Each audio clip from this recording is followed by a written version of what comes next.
to invite all of them on the dais. I would invite guest of honor, Ms. Silvana Hogg, Deputy Head of Mission from Embassy of Switzerland, Nepal. Ma'am, please take your seat.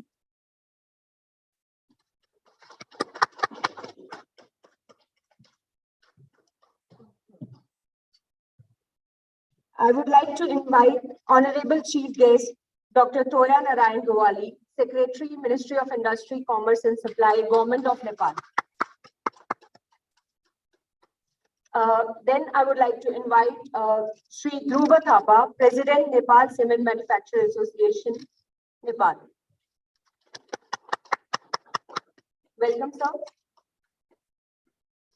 Then I would like to invite Dr. Somen Mehti, Chief Technology Officer, Technology in Action for Rural Advancement, TARA, India.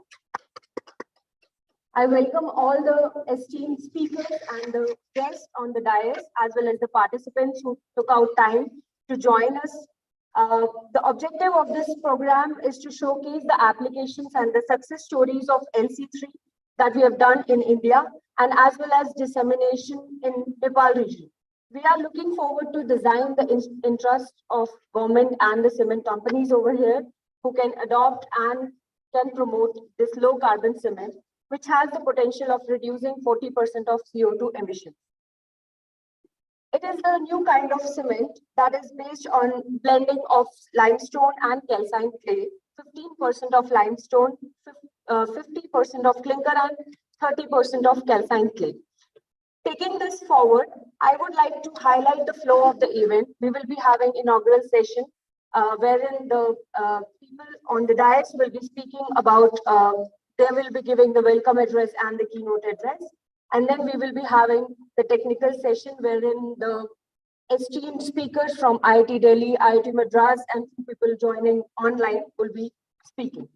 There will be a virtual address by Professor Karen Scrivener. She couldn't join us physically, so she has shared her video with us, and we would be happy to hear her. And I would like to invite, firstly, guest of honor, Ms. Silvana Hogg, to say a few words. Then we'll play that video. Yeah.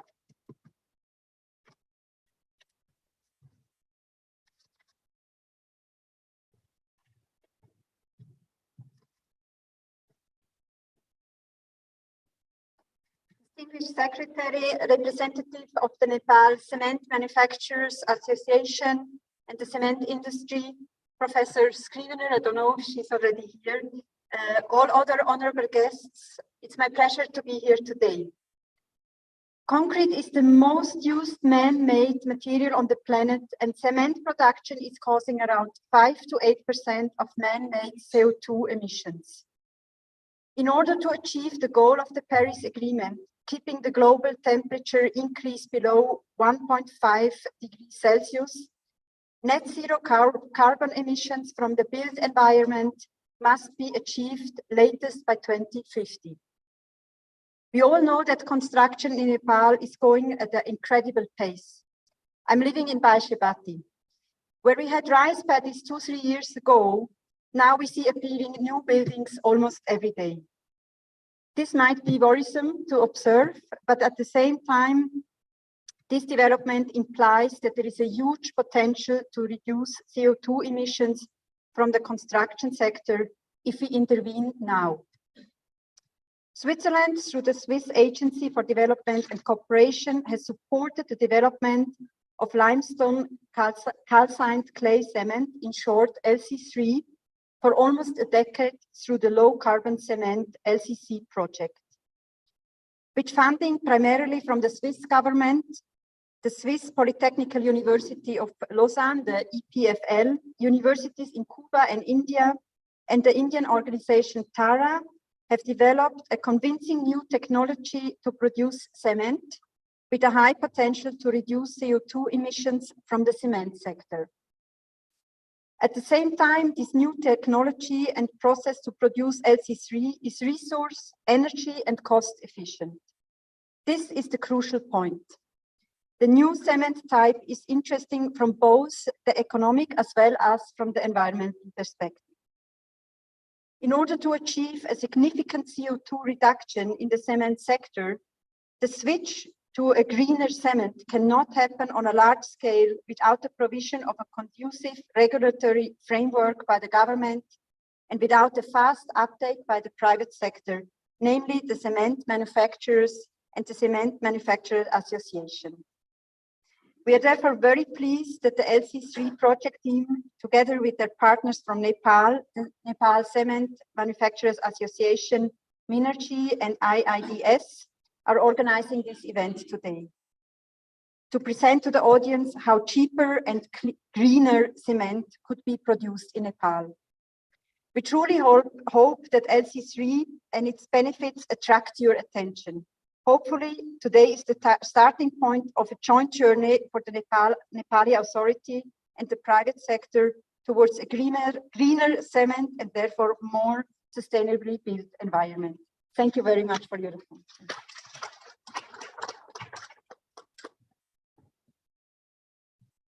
Thank you. I can see Professor Karen online. Ma'am, may I request you to please unmute if you are available?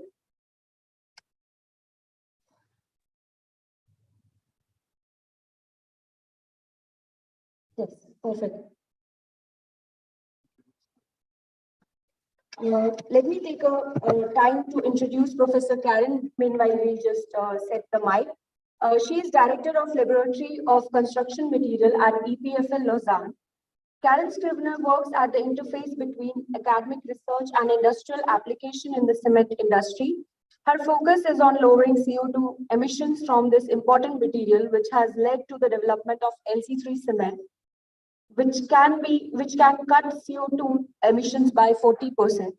Professor Karen has been leading the LC3 project team globally and has been instrumental in developing it across. Over to you, Karen.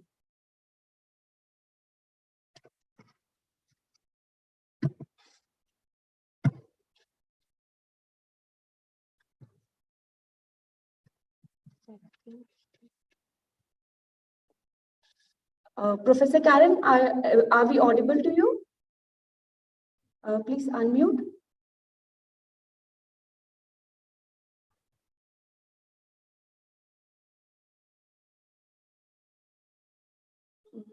You're not audible. Hello, hello. Yeah, do you hear me now? Yes. Okay, so the problem is I was just sharing my slides and you don't have them on the screen. Can you get them on the screen? Yes, it is visible. Which one? Scoot. USB. Yes.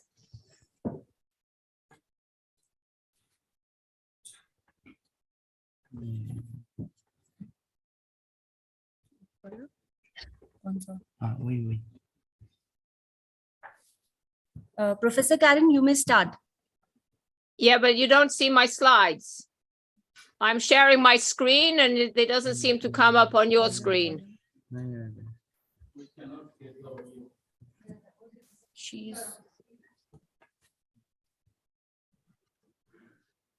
She has shared the screen, but Yeah, so if you can't get the slides, I suggest you play the video I sent and then I can answer questions. USB. just give the sound. No?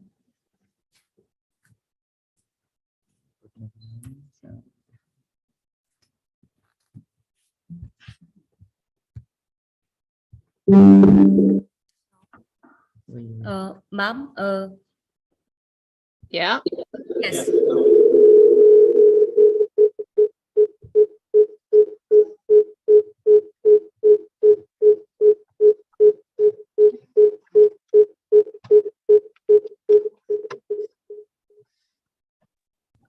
Yes, please go ahead. Sorry. Yeah, but you need to project my slides somehow. We can see. Okay. We can see that. Okay, I don't see it on the screen behind you. Ma'am, Oh, you have another screen? Yes, Okay, we have another screen. Yeah. okay.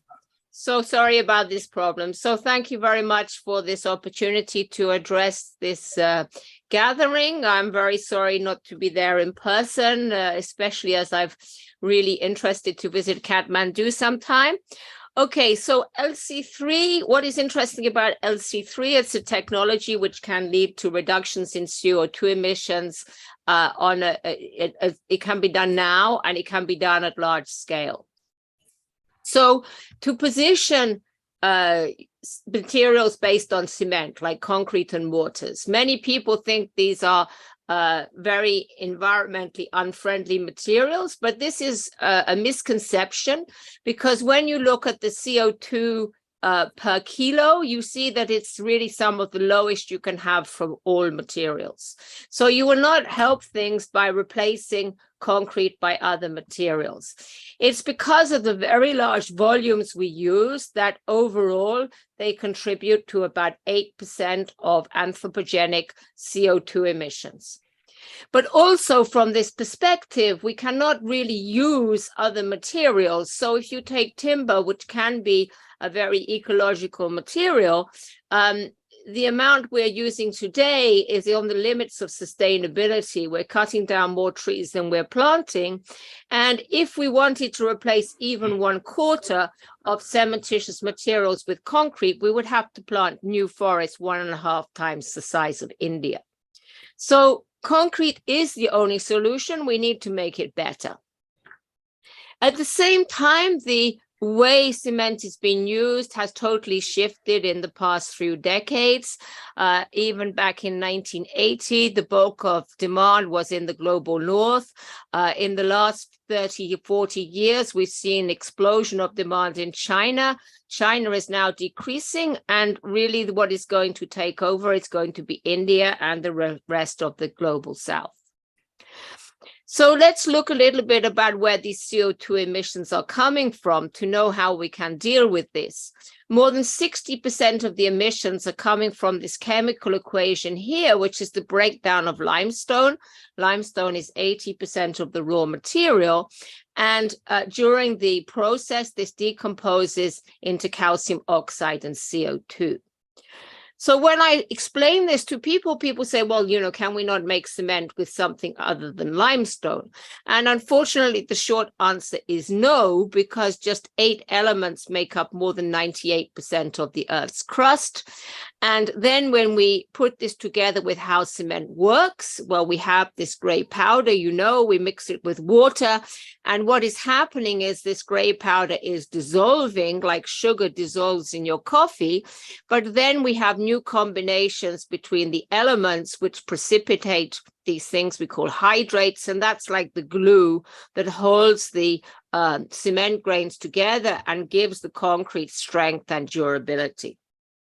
So in terms of the chemicals we can use, they must be able to dissolve and then precipitate new combinations. So going back to the composition of the Earth, what we see is that the oxides of sodium, potassium, these are too soluble, so they don't form hydrates, while those of iron and magnesium, we have the opposite problem of too low solubility. So this takes us from the whole composition of the Earth to a system of just 3 oxides, calcium, silica, and alumina, which we have studied for more than 100 years, and we know all the compounds that can form in this system. So we have this area here where we have what we call Portland cement. We have another area here, which is where we find calcium aluminates, calcium sulfoaluminates. But the problem is we cannot make substantial amounts of these other materials because we don't have minerals containing much more alumina compared to silica. So the message here is Portland cement is an inevitable consequence of the chemistry and geology of the Earth. No alternative can be produced in quantities needed, but, and this is the good news, we can replace a large fraction with other materials we call supplementary cementitious materials, or SCMs. So this is not a new technology. We've been using what we call fly ash and slag for many years. But the problem is this fly ash and slag, even today, are available in quite limited quantities compared to the demand for cement. And in the future, these amounts will decline because the first thing we have to do to confront climate change is to stop burning coal, which means no more fly ash. So we really looked comprehensively at what else was there. We have a lot of limestone, but unfortunately we cannot go to high substitution levels with limestone. What we can do, we can use clays, which when they are calcined, that's to say heated to about 800, become very reactive. And this is the essence of what we call the LC3 technology. The essence is to realize that not only could we use calcined clays, but when we put calcined clays together with limestone, we could go to very high levels of substitution. And this QR code here takes you to a brochure which tells you a lot more about this. So the reason we have lower CO2 emissions is because we can replace 50% or more of the what's called the clinker, which is emitting the CO2, with a combination of limestone, which has no CO2, and calcined clay, which has very low CO2, just a little bit from the heat required to calcine it. But even with this high level of substitution, we can have mechanical properties strength, which is higher than the reference Portland cement within only a few days. So in a nutshell, we have 50% less clinker. This translates to 40% less CO2, similar performance, and then in some respects, like resistance to chloride and alkali silica reaction, it's much improved. Now, our first challenge was to know what kind of clay are suitable. We need some of this mineral kaolinite because this has a structure in which, once it's disrupted, both silicon and aluminium become available for reaction. And it's actually the aluminium that can react with the limestone to allow high levels of substitution. And these kind of clays are very abundant worldwide. Everywhere you see this kind of yellowy orange color, we will have suitable clays. When we zoom in on India, well, we see when we come to Nepal, we should have clays in some areas. In fact, I saw a paper just the other day where they had already found some good clays in Nepal, but clearly this needs to be investigated in more detail. So this product is not just something, a nice idea in the lab. We really have taken it to full scale. Here is a demonstration structure we built in India near Jhansi about 8 years ago now. And this is now a full-scale plant, which is operating in Ivory Coast. So this is a commercial production. And in this plant in the Ivory Coast, they could also demonstrate that you can well control the color of the clay. So some people say, well, clays are red because of the iron oxide present. We don't want red clays. But if you don't want red clays, you can make gray clays. More good news is this product can be actually cheaper to produce than the reference ordinary Portland cement, particularly in grinding stations where you have to import the clinker. So therefore, being able to use local raw materials gives considerable advantages, not only in terms of costs, but in terms of reducing transportation, providing local employment, etc. And the potential worldwide is really enormous. So this shows here the average level of substitution worldwide. This has stagnated at around 20% for the past 15 years or so because of the limitation of availability of slag and fly ash. And if we remove this limitation, then we have a potential to go to substitution levels on average of at least 40%. This would represent a saving of about 400 million tons of CO2 per year, which is like 10 times the entire emissions of Switzerland. But I think on a horizon of 2050, we could even do much better than this, going to average substitutions around 55%, which would represent 800 million tons of CO2. So I'm pleased to say that now we're engaged with many countries around the world, as shown in this map, and I hope soon we will be able to be engaged with Nepal here. We're also, really there are full-scale projects taking off. So now we have the commitment of Symbiosis International University near Pune to use LC3 in some of their new buildings, which is a very exciting prospect. So just to summarize the LC3 benefit, we can save a lot of CO2, but also we can save resources and reuse waste materials.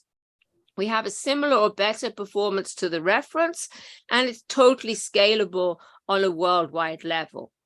We can save in production costs and can be used in exactly the same way as the reference Portland cement. So I hope we can ignite some more interest in Nepal. And if you want to know more, please look at our website, and I'm very happy to answer any questions you may have.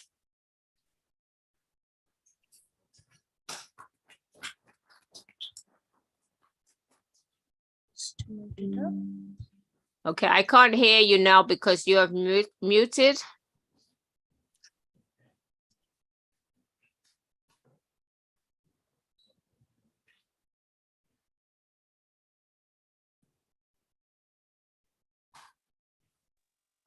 Thank you, ma'am. I hope I'm audible. I hope I'm audible to you, ma'am.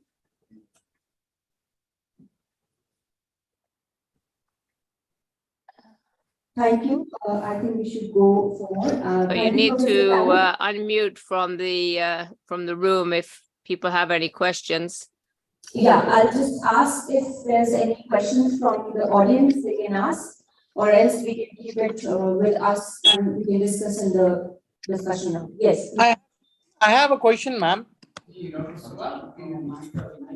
Hello, ma'am. I have a question, ma'am. I'm sorry, I can't hear anybody. Is there and also from Institute of Engineering the clay that is to be used? I have no sound, I'm sorry, but I don't hear anything. Calcium aluminate and silicate, but in this case, in the cement LC3, it is said that silica. Maybe you can type in the chat or something, because as I say, I don't hear anything. I don't know. Huh? Is it audible? Okay. Hello? Hello? Is it audible? Hello? She cannot hear you. Okay. Even Professor Shashank or Dr. Mehti can answer the question. Okay. When we are increasing the clay part, silicate part, certain the strength will be reduced. And what is the technology in your production that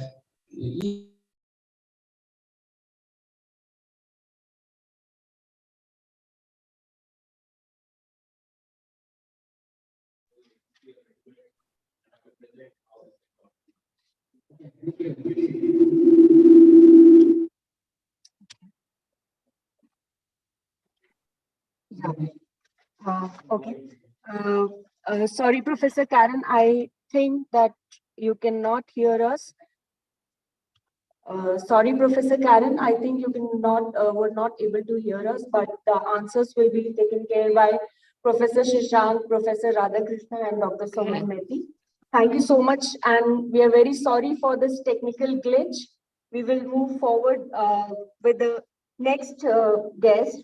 I would like to invite Sri Dhruva Thapaji for providing the introduction of Nepal cement industry and the possibility of adoption of LC3 cement in Nepal. Welcome, sir.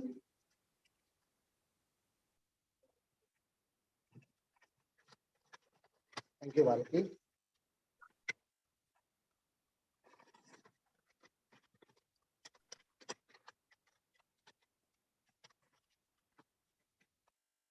Respected Chief Guest of today's program, Mr. Toyanaran Gyamali, Secretary, Government of Nepal, Ministry of Industry, Commerce and Supply. Special guest, Ms. Silvana Hall, Deputy Head of Mission, Embassy of Switzerland, Nepal. today's remote keynote speaker, Professor Karina Scrivener, Dr. Somyan, Chief Technology Officer, Technology and Action for Rural Advancement, Para India.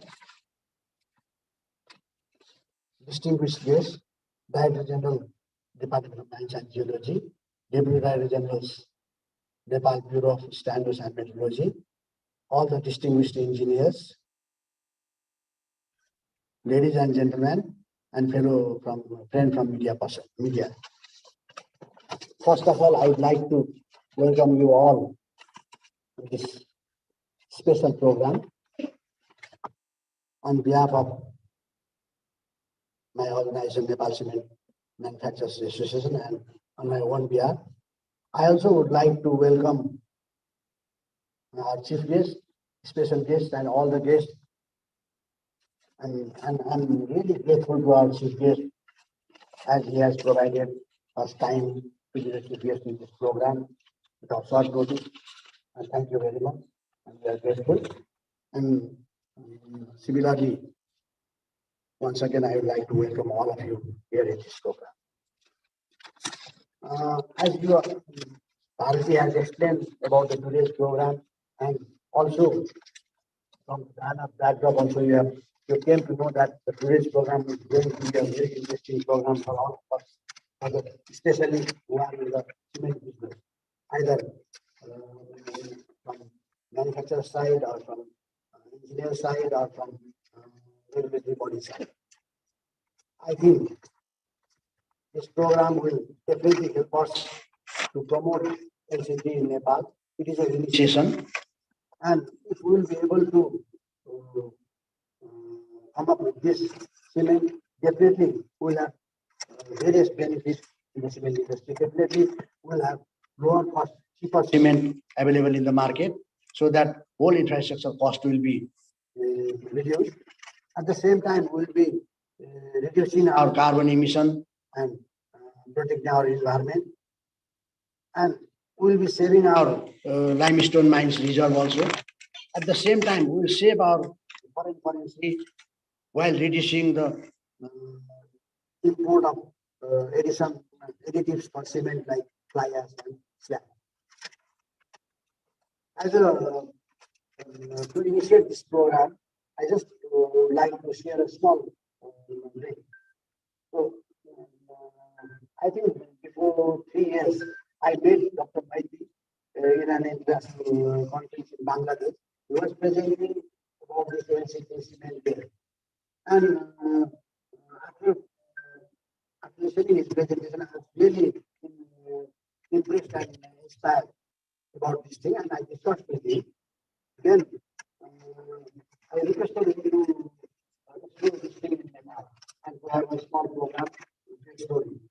Then it was a matter of before the Then we went to and I requested him, and with the full effort, he has put a lot of effort to bring this program today in Nepal here.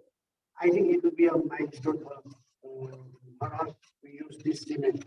And for this, I am very much thankful to Dr. Maiti and his team for his effort. And I'm really, we all know that today in the cement business, all the scientists related to cement and cement industry are looking for only three issues especially. One is how to reduce the carbon emission or how to protect our environment and how to protect our mother earth. And next is how to reduce the production cost of cement. And third is definitely how to enhance the quality of cement. So, this LC3 cement is a part of that whole process of cement doing in the world. And this LC3 cement, as earlier Professor Kerala also explained, it is being widely used in various countries in the globe now. So, with this start, if we will be able to catch up with this thing and we can explore it and we can do it and we can bring it to the market, and as a cement manufacturers, if we will be able to manufacture the cement, it will have multiple benefits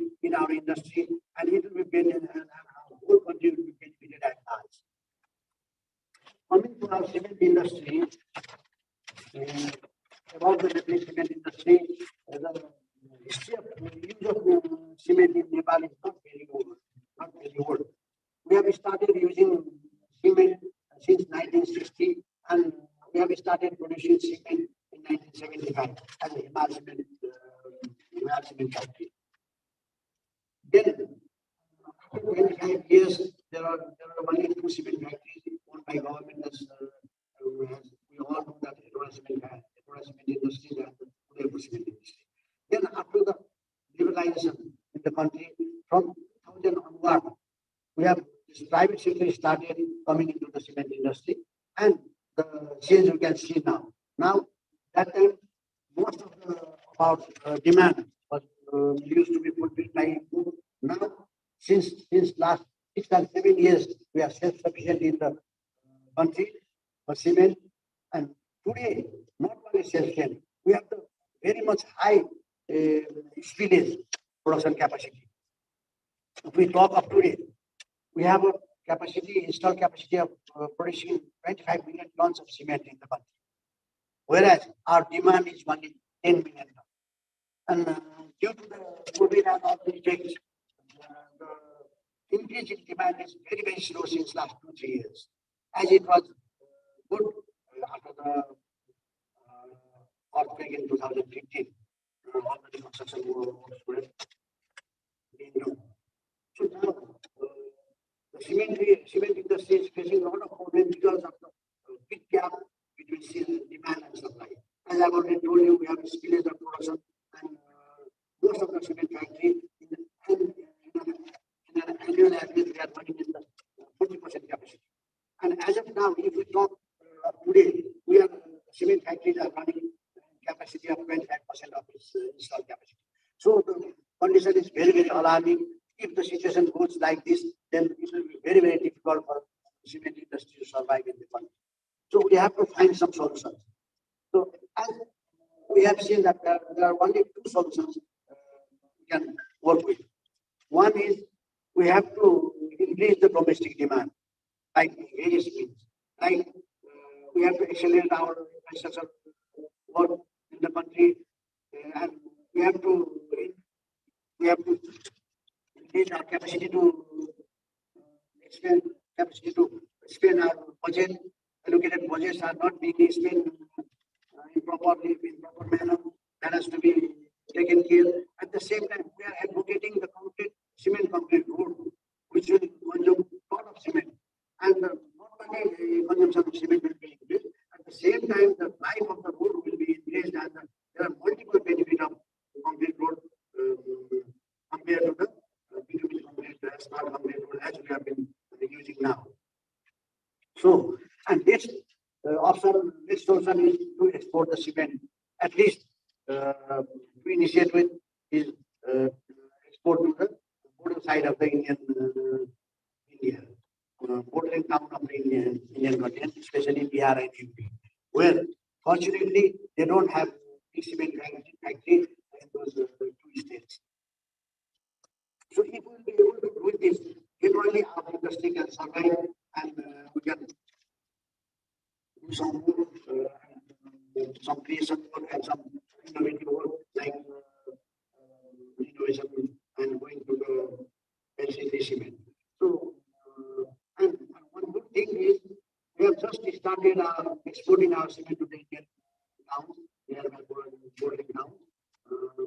Since this fiscal year, the 2 cement factories have already started exporting, and others are also trying, because we have to get the Indian standard to export to India. So many of the industries are trying to get that industry. It will take 6-7 months time. So after getting that, we are very hopeful that we will be able to export few of our production to India. And we are very much thankful to the government of Nepal also, because the government of Nepal has recently announced up to 8% of export incentive to export the cement. It is a very big incentive for the cement industry to survive. I think with this, I have given you the brief about the cement industry, steel cement industry, and definitely in the testing session, we have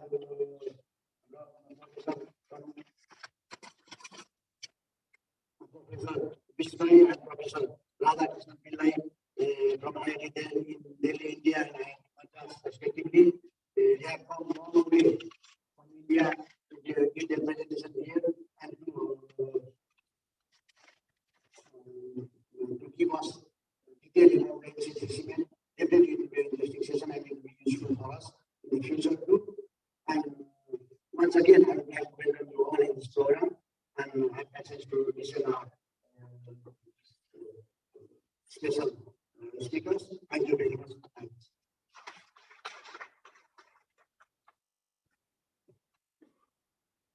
Thank you so much, Drupalji. In the online participation, we have J.K. Lakshmi as well. They have joined. In the technical session, they will be sharing their experience of production of LC3 at their plant. Next, I would like to invite Honorable Chief Guest, Dr. Thoya Narayan Gawali, Secretary, Ministry of Industry, Commerce and Supply, Government of Nepal. We are grateful that he has taken up time from his busy schedule and is here with us in support of this event. Thank you, sir. Thank you. President of the Nepal Cement Manufacturing Association, Mr. Thapa. Guest of honor, Ms. Sylvan Ang, Deputy Head of Mission, Embassy of Switzerland to Nepal.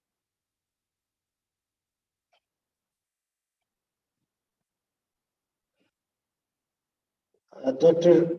Sonam Maiti, Chief Technical Officer, Technology and Action for Advancement, Tara, India. Professors, experts, doctors from the IIT Delhi, IIT Madras, Tara, India. DG and DDG from the Department of Industry, Mines and Standard. Friends from media, distinguished guests and participants. At the outset, I would like to thank for the invitation on this new area of discourse that the LC3 cement. This is, I think, most of the developing countries, this product is being launched or planning to launch. I just quickly review the brochure on the table. On the first page, there are 4 highlights.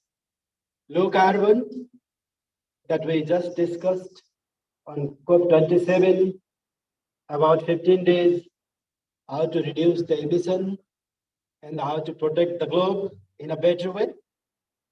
And there is a low cost in the second row. In the developing country, basically in the nature of LLDCs, the development cost or the production cost is tentative higher than 20%, 18 to 20% than the coastal countries. That's why this seems to appropriate countries the nature of LDCs. And the third one is low capital. That's good for the IRSU and other things. And then the lastly, high performance. So these 4 seems attractive to the cement industry in Nepal. If we go to the 3rd or 4th page, there are 10 advantages that may be supportive or instrumental to the cement industries in Nepal. I just scanned the format of the discussion today. There is a technical session. There are some deliberation from the professor and doctor from the very well-known institution, IIT Madras and IIT Delhi. So there will be long and fruitful deliberation. I hope so. As I listened from the president from the Cement Association, he highlighted 3 dimensions. Basically, the first one is environmental governance. It is very helpful to introduce this product for the environmental governance and the issue of the cost and the issue of the quality. The cement is directly linked with the infrastructure, and when we talk about the infrastructure issue, there always comes the issue of quality. And then also in the history of 50 years or 5 decades, starting from the Himal cement, there are now, I think, more than 50 cement industries in Nepal. And as per the president, we have a 15 million plus capacity in the cement factory. And they highlighted 2 suggestions. Either we have to export the cement industry to our neighboring country, mainly with India, or we have to increase our demand, I think, in a very, very radical way. Otherwise, we can't run our industry in a full potential capital.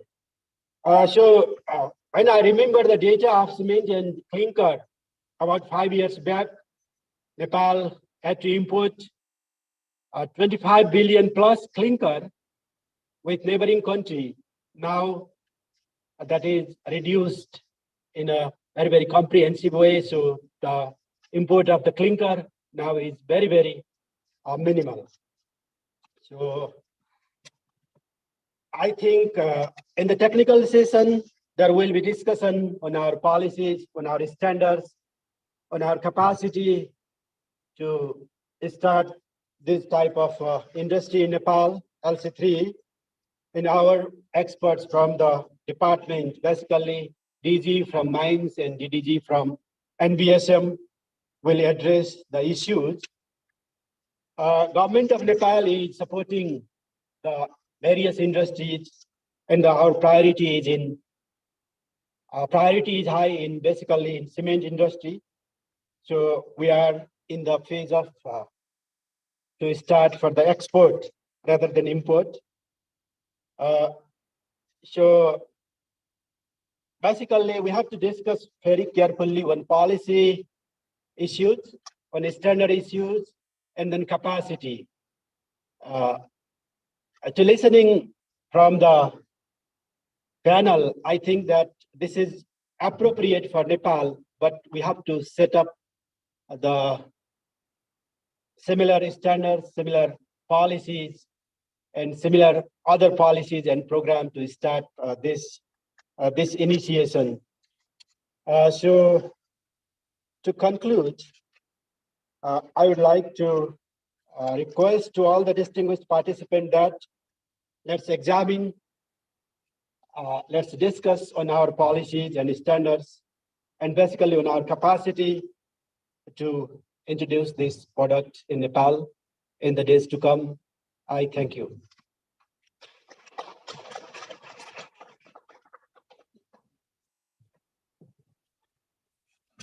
Thank you so much, sir. I think we all have gone through the brochure once again through the guidance of Secretary, sir. Now I would like to request professors from IIT Delhi and IIT Madras to come nearby the stage and provide and give the facilitation to the Secretary, the Deputy Head of Mission, and President from NCMA. I would request Professor Shashank Bishnoi to facilitate Ms. Silvana Hogg from Deputy Head of Mission, Embassy of Switzerland, Nepal.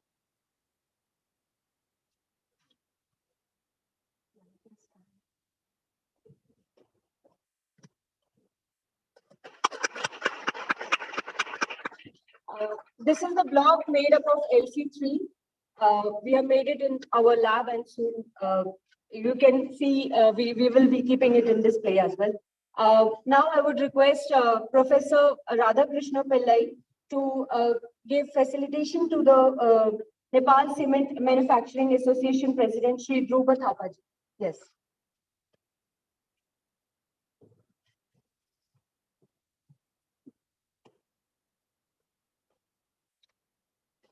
Thank you so much, sir, for your support in organizing the event.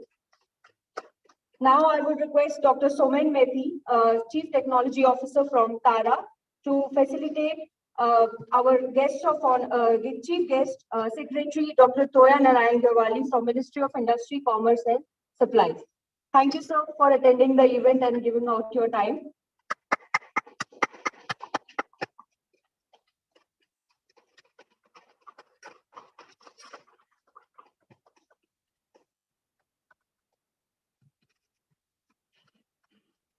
Thank you. Now I would request Dr. Somen Methi to give a vote of thanks to all the speakers on the dais and the participants.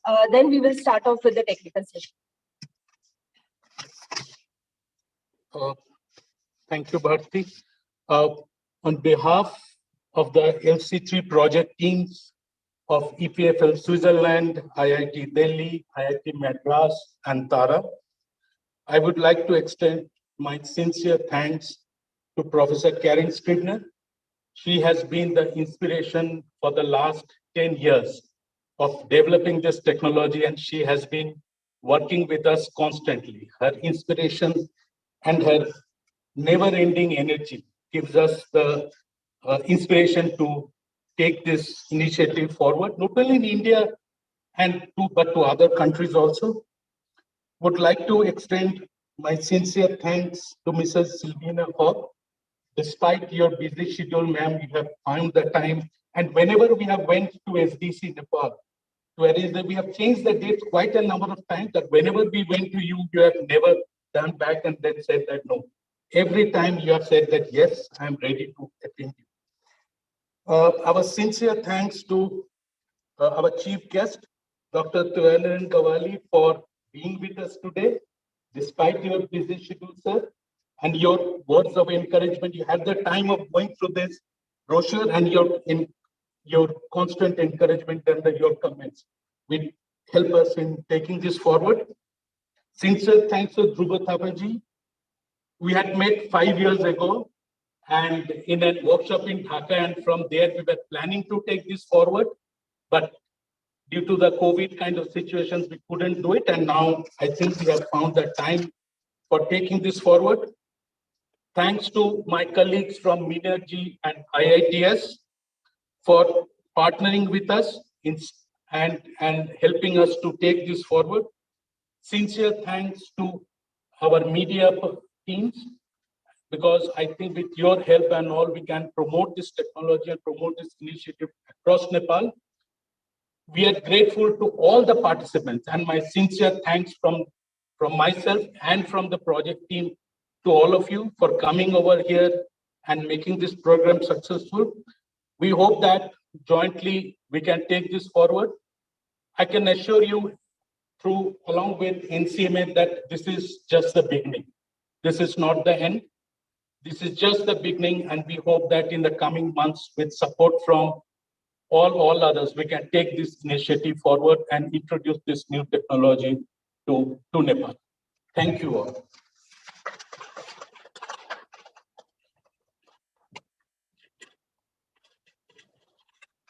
Thank you, Dr. Methi.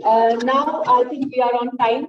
We can take a break for half an hour for tea, and then we can have the technical session. With the tea, you can have a discussion with the speakers as well as within itself. Okay, so we can short the break and we can start off within 15 minutes. So I would just request you all to please. Yeah. Thank you.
Radhakrishna, Radhakrishna, you need to be.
Good evening. I would request all the guests who are outside, please join us.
Welcome back. Again, I will welcome all the DGs and DDGs from Ministry of Industry, Commerce and Supply, Department of Forest, Department of Industry, Mines and Geology and Standard. We are starting with the technical session now. I would like to introduce the speakers in the technical session, Professor Shashank Bishnoi and Professor Radhakrishna Pillai, Dr. Somen Mehti and Dr. S.K. Saxena. We have one speaker from Nepal itself who has done extensive studies on LC3 and the availability of clay. He will be sharing his views as well. So firstly, I would request Professor Shashank Bishnoi to come on the dais.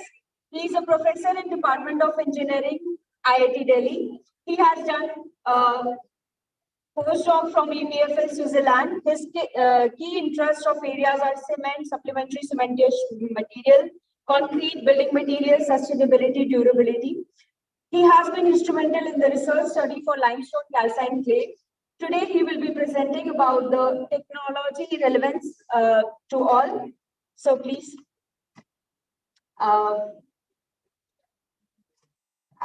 Then I would like to invite Professor Radhakrishna Pillai from IIT Madras. Yes. He's a professor in Department of Engineering at IIT Madras. He has done his PhD in civil engineering at Texas A&M University, USA, and got passionate to combat corrosion of steel in reinforced and pre-stretched concrete structures. In September 2010, he joined IIT Madras and he has been teaching in the area of construction materials, concrete technologies, and repair of concrete structures, and engaged in the development and activities of Construction Material Research Laboratory in IIT Madras. Then we have Dr. Somen Mehti from Tara, New Delhi. He is Chief Technology Officer at Technology Action for Rural Advancement, Tara. Dr. Mehti is associated with Tara for over 2 decades, anchoring the interface between innovation and business.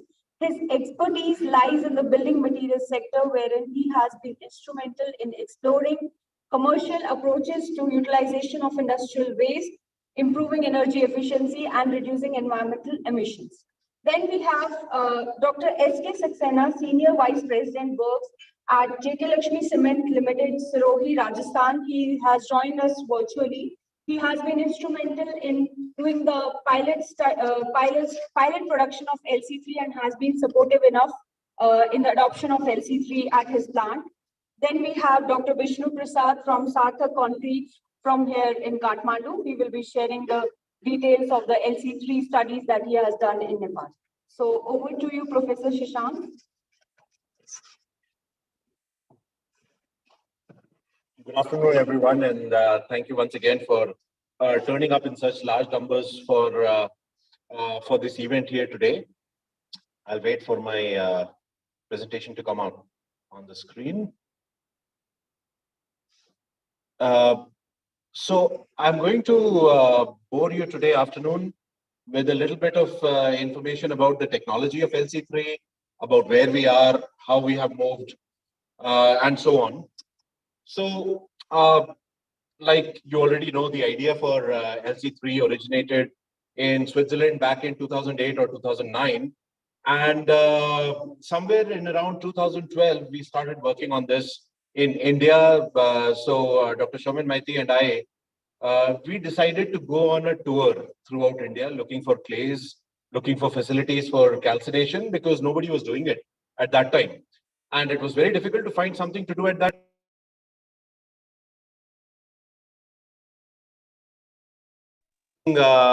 LC3 like 10 years ago in India.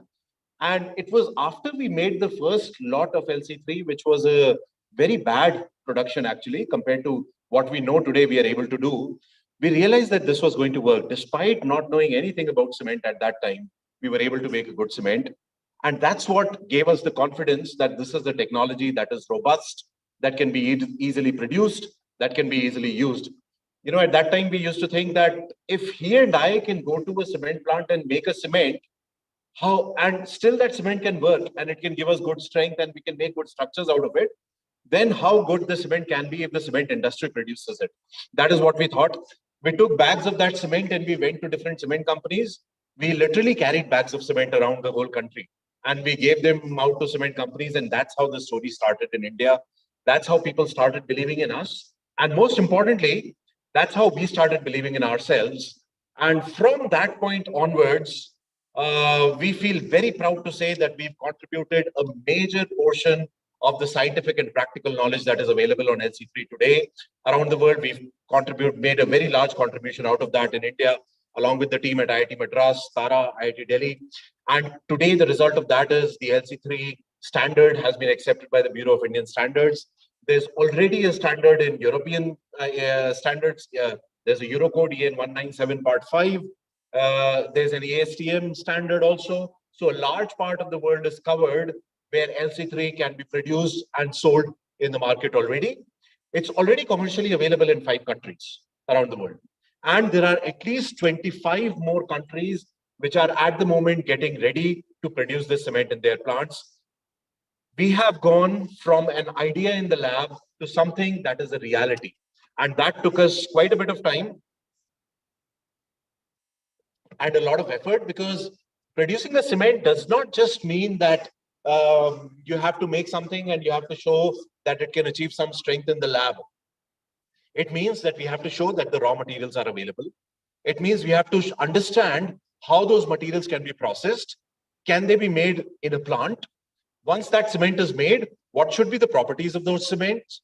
The workability, the strength, the durability, and not just do that in the lab, but also, not just do that in the lab, but also do that in the field.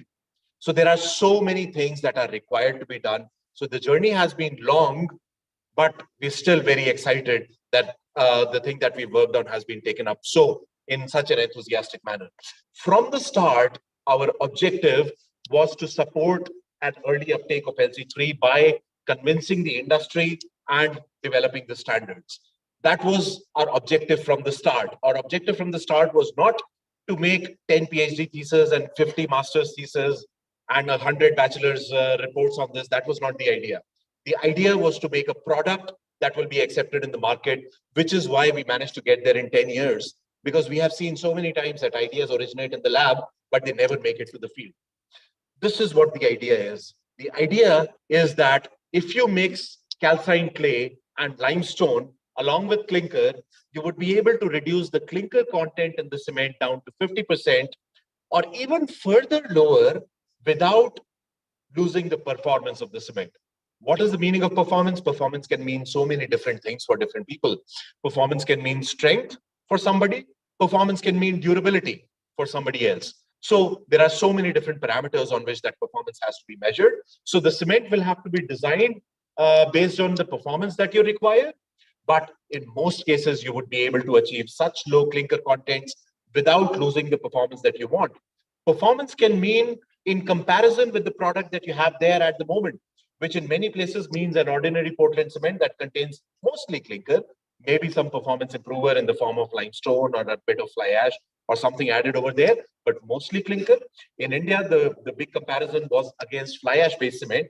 But as I will show you, in most cases, we are able to achieve a performance which is better than what the industry expects from OPC and from PPC, which is why we got acceptance from the market.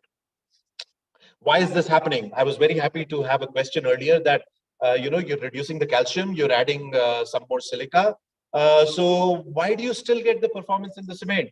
Logic says that the performance of the cement should reduce, and it's surprising that you still get performance even though you have only 50% clinker. The reason for that is that you have calcined clay and limestone. Calcined clay has been tried as a pozzolan for a long time. You cannot put more than 25% in the cement. You cannot reduce clinker by more than 25%, 30%, because beyond that, it does not perform very well. But it's the addition of the limestone that does the magic. And the magical part about this combination is that there is nothing new in this. It's something that has been known for a long time. It's something that has been used by the cement industry for a long time. So in the end, you're just making a new combination of something that has already been used by the industry. And that's where the magic is, because you don't have a new product. It's exactly the same product as everybody has already been using. And that's the good part. So when the clay and the limestone are there together, you mix them together. There's also a reaction between the calcined clay and the limestone in the presence of the clinker. So the clay and the limestone also react more. You get more filling of the pore. You get a denser microstructure, a higher strength, and a better durability despite the lower clinker content. Because all of these three components are working in synergy over there. And well, I'm a professor. I'm supposed to show you some complicated things. So here are some complicated things. I can just move on to the next slide and say complicated things, that's all. But I'll probably explain that a little bit. So we know that cement hydrates, produces CSH and calcium hydroxide. This calcium hydroxide reacts, this is where it is, reacts with calcium carbonate and the aluminosilicate that comes from the calcined clay, and it produces more calcium aluminosilicate hydrate and calcium carboaluminate phases. So more solids, more filling of the pores. Calcium carbonate is also reacting, and that is also the magic, because calcium carbonate means you just take the limestone, don't calcine it, you don't need to heat it, nothing. You just take the limestone from the ground, crush it, add it to the cement. 15%, 20% of your cement can be limestone, whereas we know that in any other cement, if you put 15, 20% limestone, you'll have a loss of strength. In this case, strength increases because this limestone becomes reactive.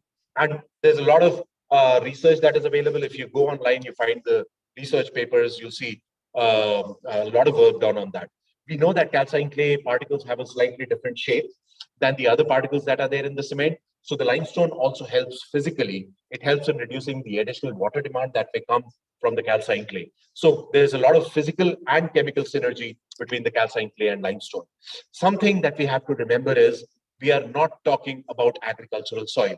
Whenever we talk about clays, we get worried because we know what happens when we start to use clay as a construction material. We try to use clays to make bricks. We end up with situations like this where fertile soil gets used up and you don't, that has an effect on agriculture. You cannot use topsoil over here.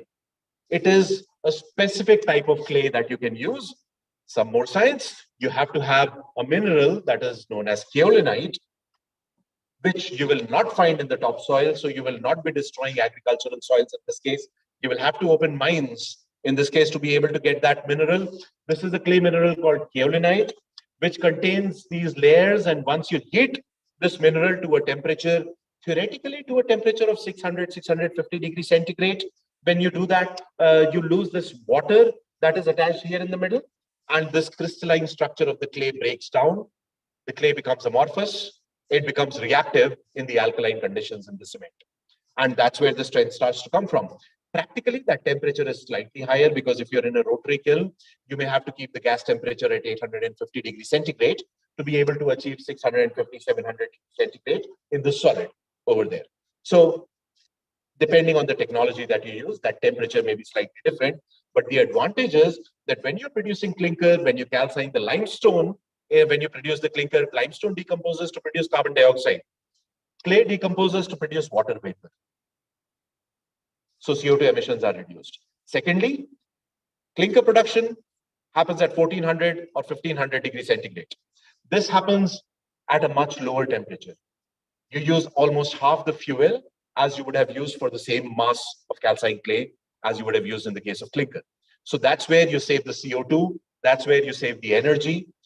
Especially very helpful if you do not have supplementary cementitious materials in large quantities, as is the case in Nepal.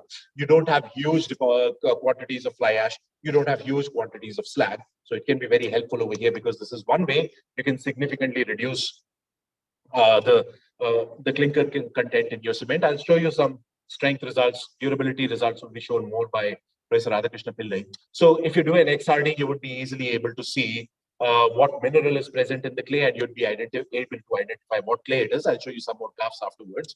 So here you see different clays of different purities. And something that we found right at the start, something that was interesting for us was that when we used very pure clays, you must have heard of China clays.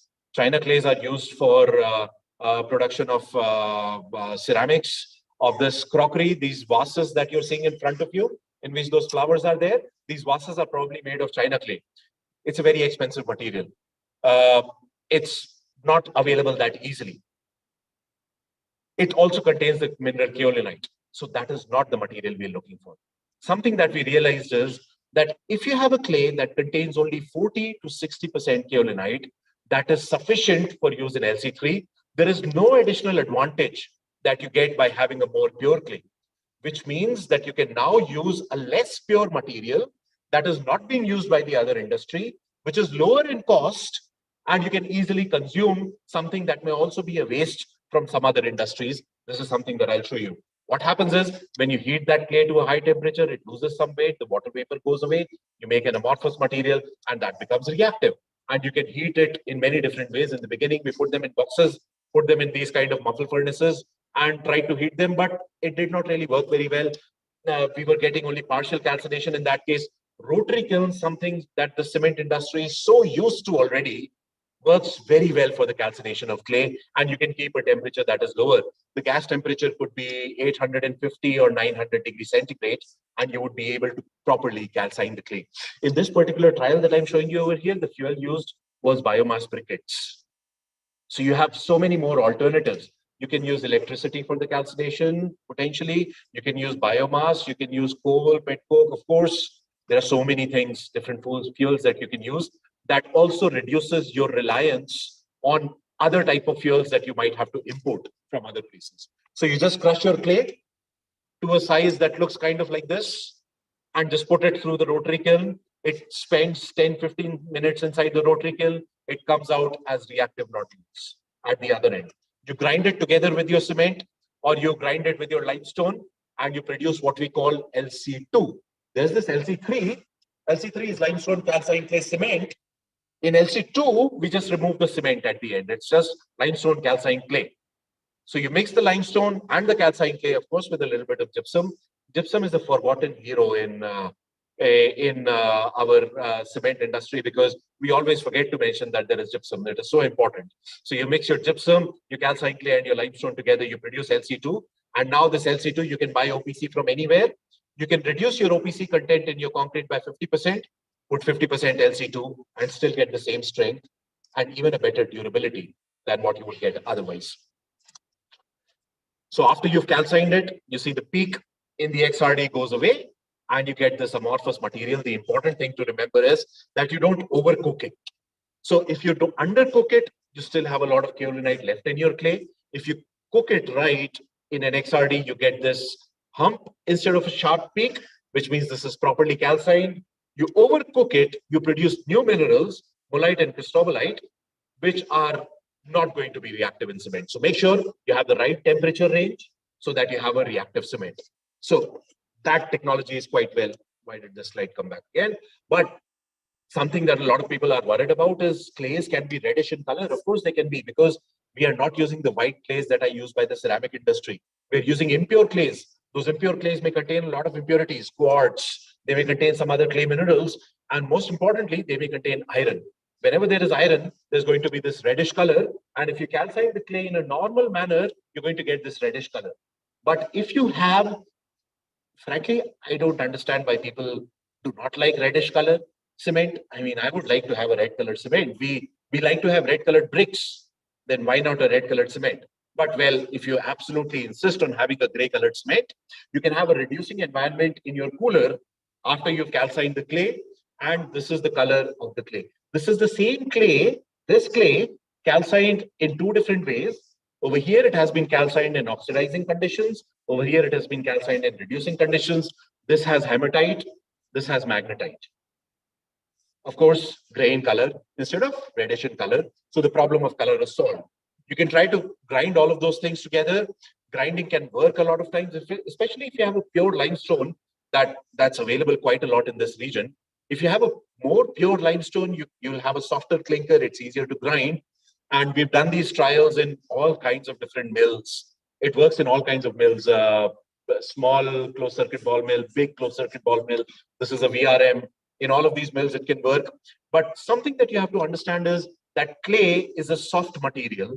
There's a differential hardness between the clay and the clinker. If you grind them together, the clinker might remain coarse, the clay might become fine. Additionally, the clay may coat the grinding media, and it may reduce the efficiency of the grinding. So something that you might do again is separately grind them, produce LC2, and then blend them together. This is something the cement industry does routinely with PSC, because slag is usually harder than clinker. So they usually grind the slag separately, grind the OPC separately, and then blend them together. That is something that you can do. Or with some clinkers, even intergrinding can work, and you'll have to optimize your production process. I'm not saying you won't have to change your equipment even one bit. You'll have to optimize it. The throughput might increase because now you're grinding a softer material. So your upstream and downstream systems may have to be enlarged to take care of the more productivity coming out of the same mill, because now you're producing more material at the same from the same size mill.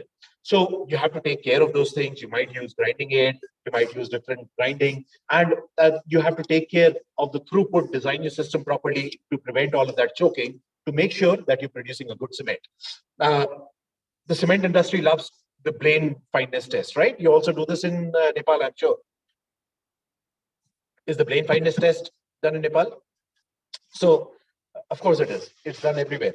So in that test, what you do is you make a small bed of the specimen, you put it on that tube, and then you release it. It starts to drop. You start a stopwatch. You measure how much time it takes to drop to a certain level, and you convert the time into the fineness of the cement.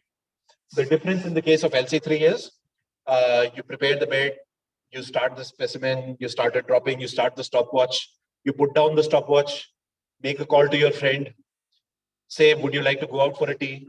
You go out for a tea, you come back after having the tea with your friend, and after you come back, the test is still going on. Clay particles have a very different morphology, very different shape from any other particle.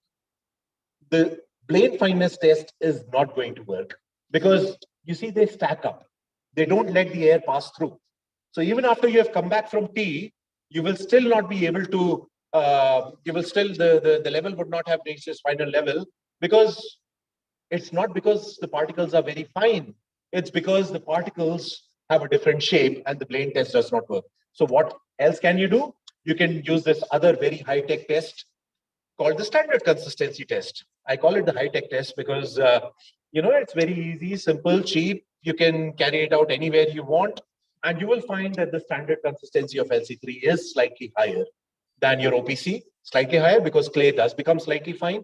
But in the case of India, we find that if the OPC that we produce with the same clinker had a standard consistency of 0.28 or 2.29, LC3 is around 0.31, which is what we achieve with PPC anyway. So you'll achieve a slightly better, slightly higher consistency, slightly bigger fineness, slightly higher value of fineness, but the water demand will increase a little bit, but not that much, considering the amount of strength that you gain. The important thing to make sure that is that you're properly grinding the cement, because when you don't grind it properly, the clinker remains coarse, the clay becomes fine if you look at the particle size distribution. If this was the OPC, it would have been a nice unimodal particle size distribution. But you see here a multimodal particle size distribution. Here you have some clinker, here you have some limestone, here you have some clay, some finer clay particles. And now because the clinker is coarse, it does not hydrate very quickly. When the clinker hydrates, it produces calcium hydroxide. That calcium hydroxide reacts with the clay and the limestone. If the clinker does not react, the clay and the limestone also cannot react. So we need to make sure that the grinding is proper. And you can do this if you don't grind it properly. You can sieve your LC3 that you produced through a 45 micron sieve and then analyze what is left behind the residue in the 45 micron. You'll find it is mostly clinker. So the clinker remains coarse, which is why the cement will not give you strength. So if you just slightly improve the fineness, you will see that the rate of hydration increases, the strength increases significantly.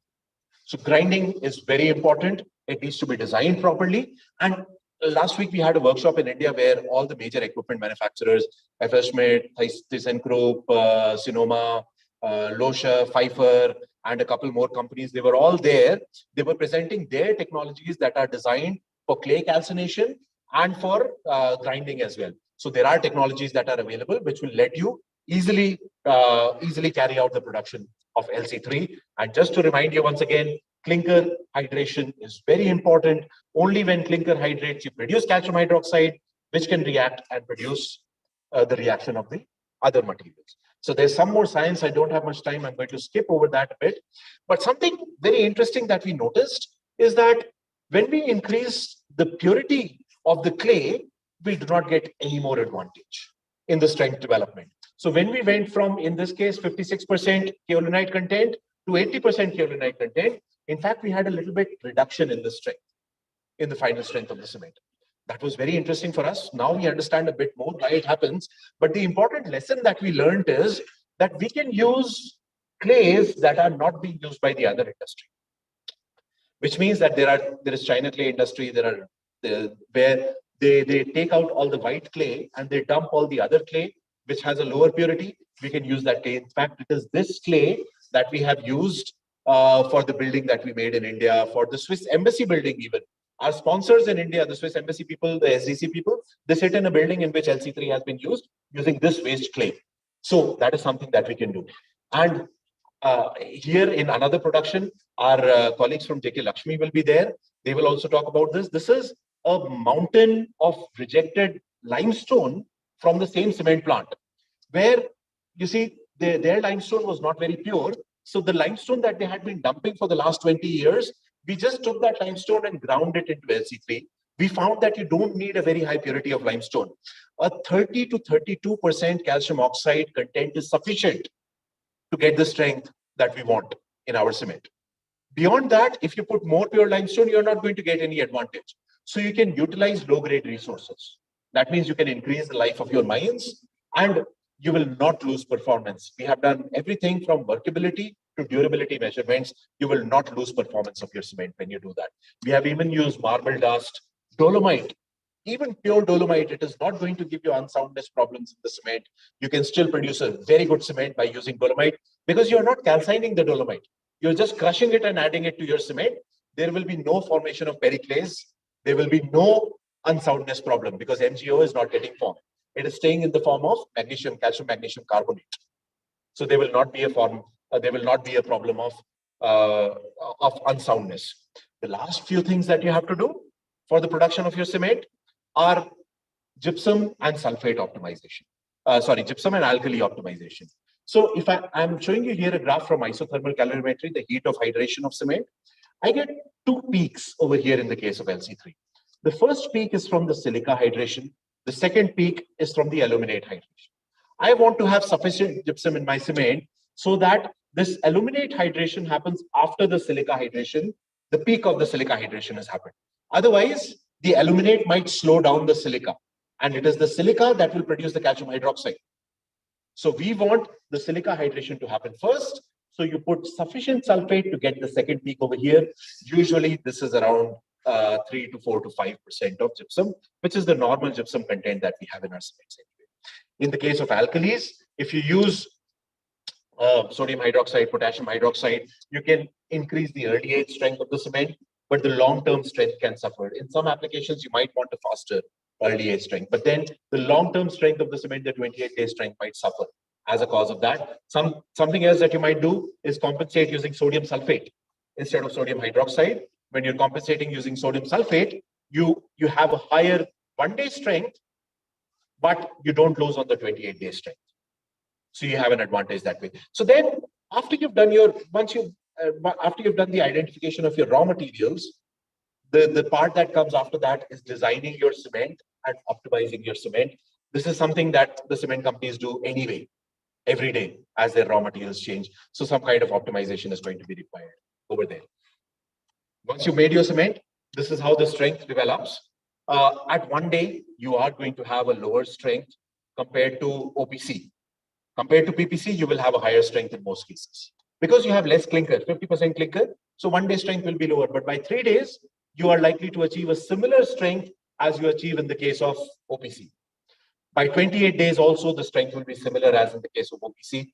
But the thing in LC3 is most of the hydration that can happen is finished by 28 days. After 28 days, there is not much of a strength gain. We had this comparison done at National Council for Cement and Building Materials in India, NCCBM, you might have heard of them. So at one day, the strength is seen to be lower. By 3 days and 7 days, you even get a higher compressive strength compared to OPC. By 28 days, you have a similar strength because the strength development is faster. That means a lot of other things also. That means by 7 days, you have a higher strength. That is also something you can use. Compared to PPC, even the one-day strength is higher. That is also something that can be used for marketing and for good applications in the field. And the important thing is that even when it is hydrating more quickly, the pore sizes also become finer much more quickly. And that means that it's much more difficult for anything that is outside the concrete to get into the concrete. Durability improves because permeability reduces. So those are some things that Professor Radhakrishna Pillai is going to talk about. So there are so many different advantages of having LC3. You can reduce your CO2 emissions by 30 to 40%. And of course, because the clinker production is expensive, if you want to improve your capacity by the same amount, the additional cost of putting this up is less than a tenth of putting up a new line of clinker. You can consume your materials that are not being used right now, which is also a problem because you may have to find new sources of clay. And that's where the services that are provided by the team in India, by Tara, by all of us are important because we have the knowledge and the experience to be able to help you find those clays at the right locations. But those clays are easily available. It might appear to you in the beginning that they're not available, but we found them wherever we went. Even at places where people said that there is no clay in this country. In Egypt, for example, Somin went there and he said that people told him there is no clay. Egypt, this is desert. Where will you find clay over there? And now Egypt has a standard. The companies are starting to produce LC3 because there are such large deposits over there. And we have not just experience in the lab, but also experience in the field, making roads, making buildings, making unreinforced concrete, at different places throughout the world. You need some more information technically, you can refer to this article that is there in Cement and Concrete Research. And to say this again, LC3 is not something that is for the future. A lot of people say LC3 is the cement of the future. I say no, LC3 is not the cement of the future. It's the cement of the present, of today. It's already a reality, and this is going to move much faster in the future as well, of course. And we have this TRC in India, which is being run by all of us that are here today, and we'll be happy to provide you inputs on this. Thank you. Have I taken too much time, or do I have time for questions? Okay.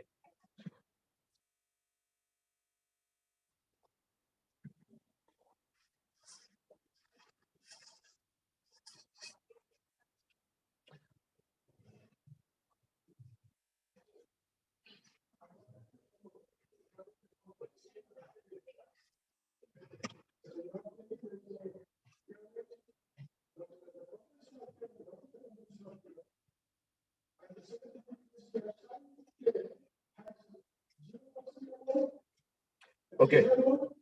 So Dr. Mehti will be talking about the composition of the clays in his next presentation. But once you calcine the clay, the kaolinite gets converted in what we call the metakaolinite phase. So after you calcine it, most of the kaolinite will be gone. Kaolinite will be converted into metakaolinite.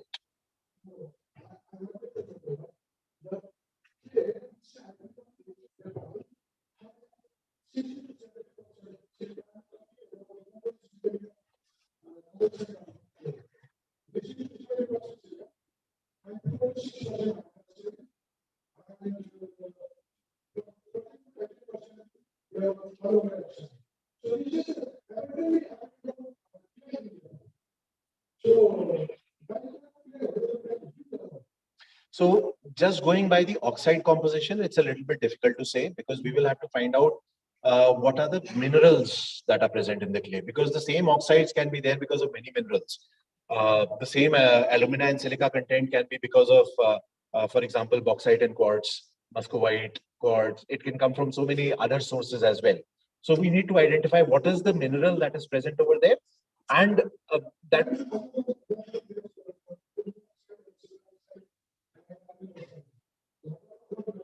No, not the elements. So these are the elements you're talking about. The iron, the aluminum, the silicon. What is the compound in which these aluminum and iron are present? For example, kaolinite is As2, As2H2, right? So that means we.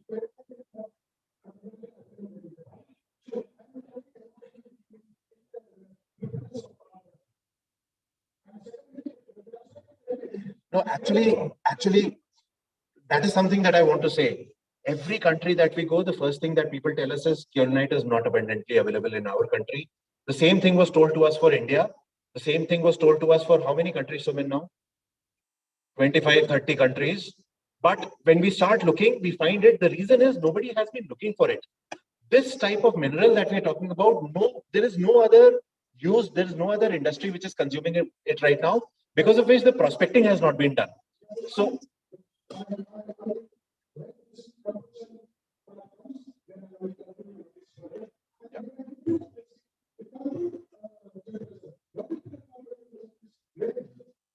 the range of alumina usually?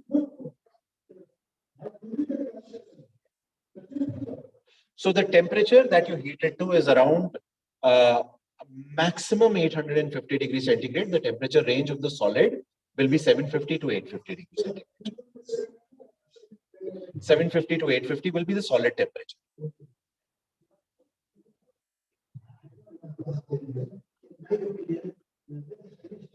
Yeah. About the clay, yes.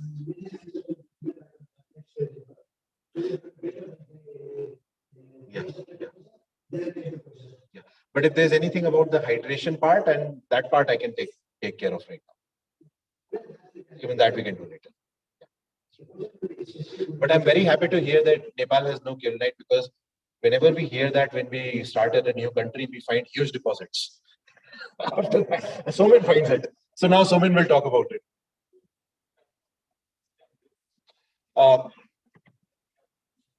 So the situation of the standards right now, like I said, In India, the standards have been accepted. In India, the standard for the Bureau of Indian Standards has accepted the standard. It is under publication right now. The wide circulation happened last year, August 2021. Right now, the status is that the cement companies are evaluating various options for investment to decide what would be the best way to start producing LC3, which is why we had this workshop last week with the meeting between the equipment manufacturers, the OEMs, and the cement makers. That is what we had last week. So there is the Indian standard, there's the Euro code. The Euro code, EN 197 Part 5, covers a lot of countries, of course, Europe, and a lot of countries in Africa also accept that. There is an ASTM standard also that exists. That ASTM standard covers, of course, North America and Latin America as well. So there are countries in Latin America also where production is happening, and United States is one of the countries where the production is happening right now, based on the ASTM standards that are available right now. So that's the update on the standards. Thank you. Now I would like to request Professor Radhakrishnan Pillai to come on the dais. He will be presenting on the performance of LC3 in concrete structures.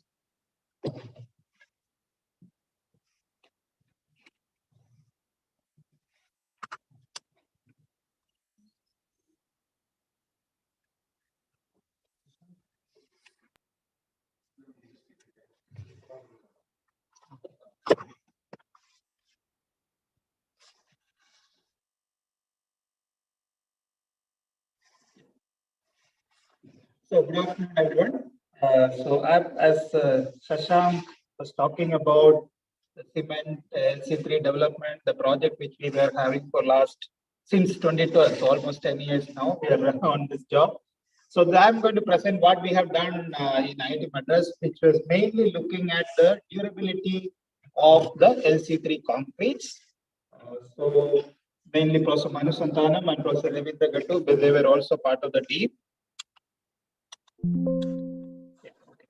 So what I'm going to talk about is how the LC3 concretes performed in terms of their mechanical properties, durability, and of course corrosion.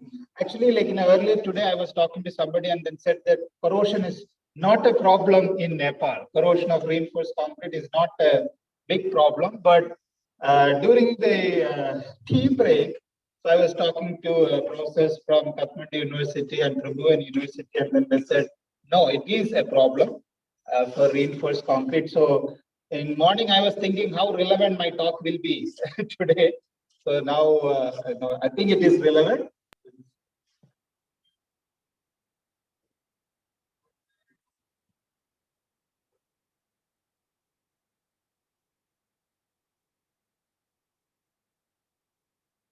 Okay, so I will be talking about the corrosion-related properties, how the service life of the reinforced concrete systems with LC3 will be. Because at the end of the day, when we talk about concrete structures, we want to know how long they will last. When we change the cement, is it going to be a problem in terms of serviceability or the life of the structure, for example, if you're talking about a bridge, maybe you want it to last for 100 years. If you're talking about maybe at least 50 years. So depending on the type of structure, you would also have a different, expectations on the life of the structure. So what we are going to show you is LC3 cement is nothing inferior to the today's OPC cement or fly ash based cement or slag based cement. In fact, in some cases, you will see that it is better than the OPC cement system. Okay, that is, we are almost sure about that in many cases. So Shashank stopped with a photograph. I don't know if you remember, there was less number of people in that project. That was taken in 2012, I think our first, 2013, yeah, first LC3 project group meeting in Chennai. And this was in 2017. So you can see a lot more people actually came together in this project, a lot of students. So what I'm going to show you is, outcome of about, several PhD projects. So a lot of people have worked on it. So like he said, we have now very clear evidence, scientific evidence that this cement system really works. So they really don't have to worry much about it. So what we did is, about 9 different type of concretes was taken to study various properties of concrete. And in that, we also had, M30 type concrete, because which is widely used for many projects, and M50, which may be in some special cases, but people are looking for higher and higher strength. So that was also very relevant.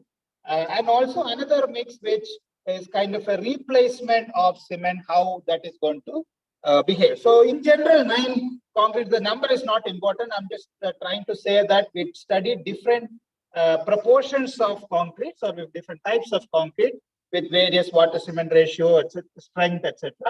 And we studied compressive strength and modulus of elasticity and shrinkage, how it affects, creep, how it affects. So this was already discussed by Shashank, and you can see the curve, how it flattens. So the green curve in this graph, which I'm showing you, the green curve or the green color reflects the LC3 concrete, and other colors are for OPC and PPC. So you can look for green and how is it compared to the other curves on the graphs.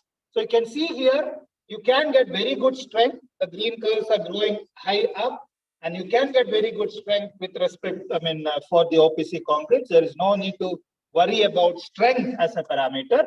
And when you talk about shrinkage, there also you can see it's very similar to OPC, because shrinkage, if it is going to be very high, you will have a lot of problems, cracking, especially plastic shrinkage. And if you're talking about long term, then also the structures will crack. And then once it cracks, then you will have other problems, which eventually leads to corrosion, and then the life will get affected. So these are all very important parameters. So we studied almost all parameters which you can think of when it comes to a new concrete system.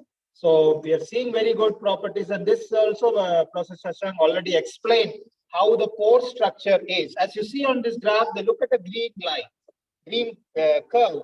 It's much to the left side than the other two, and it's a logarithmic curve. That means it's significantly lower pore size, or in other words, your system, the concrete system, is highly compact. The pores are so small that chlorides, water, oxygen, carbon dioxide, all these will find it very difficult to enter through the cover concrete and reach the steel reinforcement. And if it is so difficult, that means the life of the structure will be long. Okay, so pore refinement is very important. And this is about how fast the moisture will get, it will enter the concrete, or the absorption rate of moisture. See, why we are studying all this is moisture, chloride, carbon dioxide, oxygen. These are the 4 things which eventually affects corrosion of the steel inside the concrete. So if we can prevent these 4 things from entering the concrete or slow down their ingress, you can eventually have much longer life for the structure. So these are very important parameters to look at. So you can see here the green one on the right side, it's much shorter than the other 2. The black is the OPC system, and which is almost double the size of fly ash system, and LC3 is also much smaller. Smaller the height of the bar, it means it's more difficult for the water to enter the concrete. So that means better the concrete. Now this is oxygen permeability.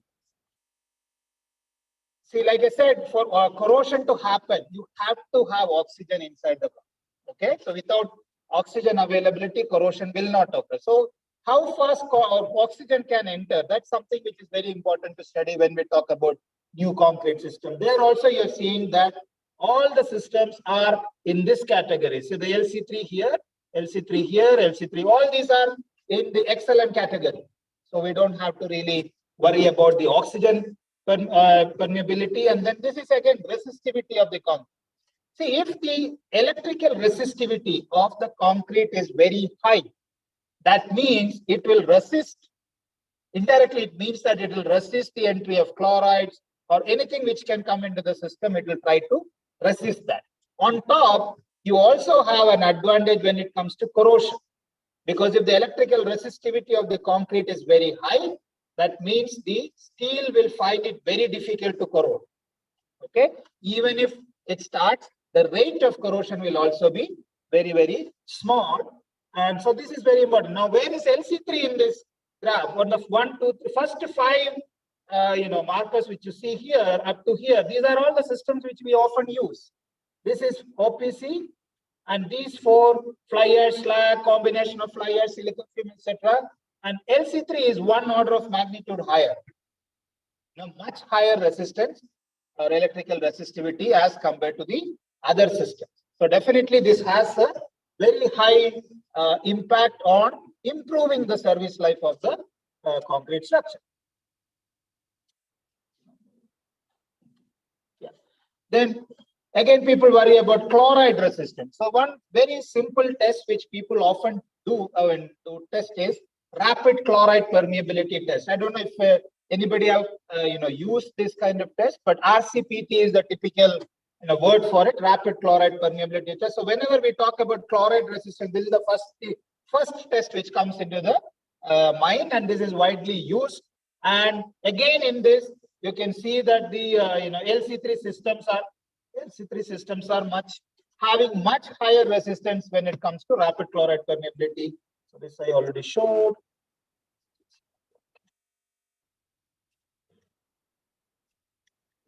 Yeah. Then again, one more test is there for chloride, rapid migration test, where we apply a little bit smaller electrical current, because in the RCPT, some people say it is not representative of the real thing which will actually happen on the construction site or then on the real concrete structures.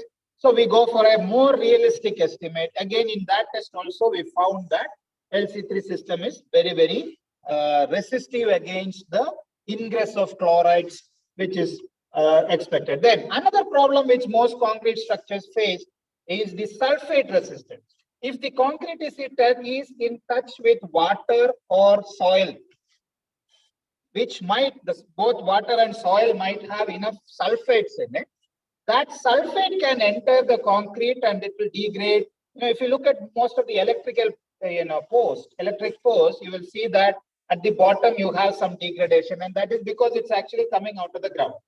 And that's where you have enough of water and enough sulfates available. So how good this concrete is, how resistant it is against sulfate ingress, that's also very important to study. We have studied that, and you see here the difference. The blue graph over here, it shows the performance of an OPC system.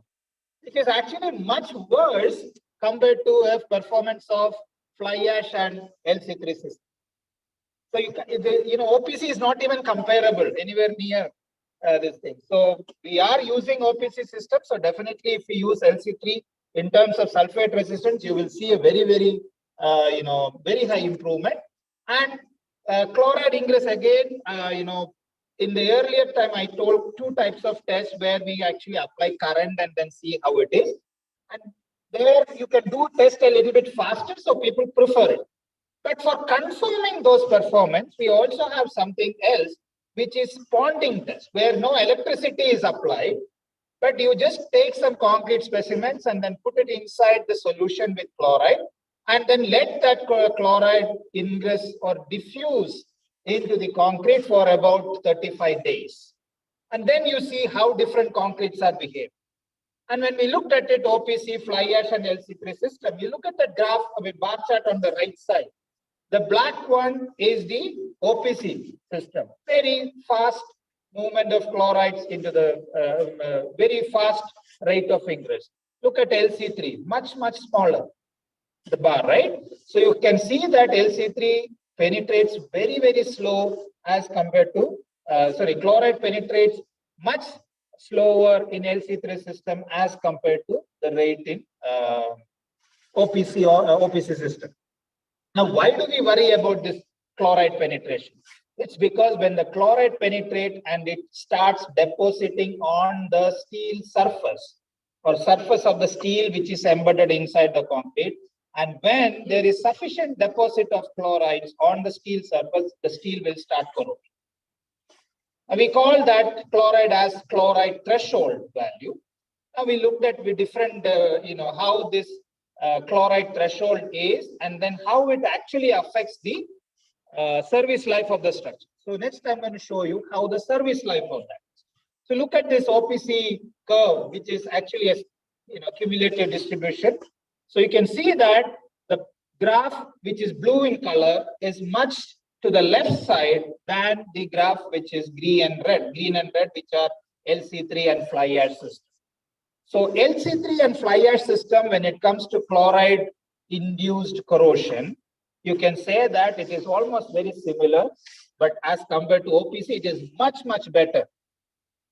So I would say, earlier I showed a graph where resistivity was looked at, and there is a limit, for the OPC systems, they cannot really gain a high resistivity, which is required sometimes for 100 years of service life in very severe chloride environment, or if you're talking about carbonation system, that also is very important. So point here is that LC3 systems are comparable to the PPC or PSC systems, and they are much better than OPC system when it comes to chloride induced corrosion.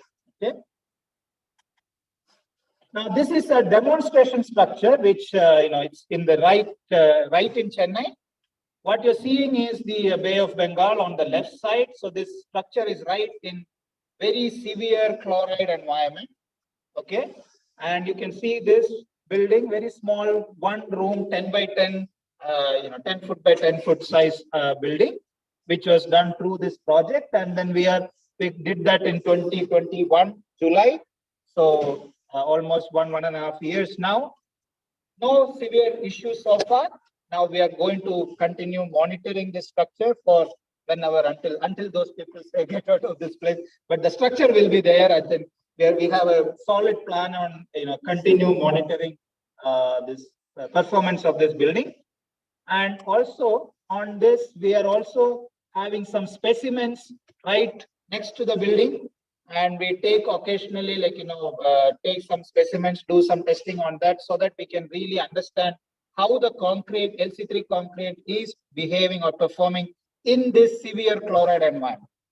And this is very important for, at least, I don't know, in Nepal, chloride is an important thing, but very important for the rest of the country, especially in India.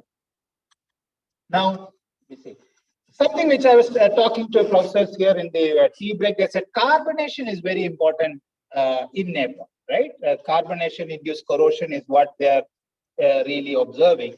So for us, we had, this data which I'm going to show you is about 6-year-old data, or there are samples which were prepared 6 years ago. And what we did is, this is on the rooftop of our campus building.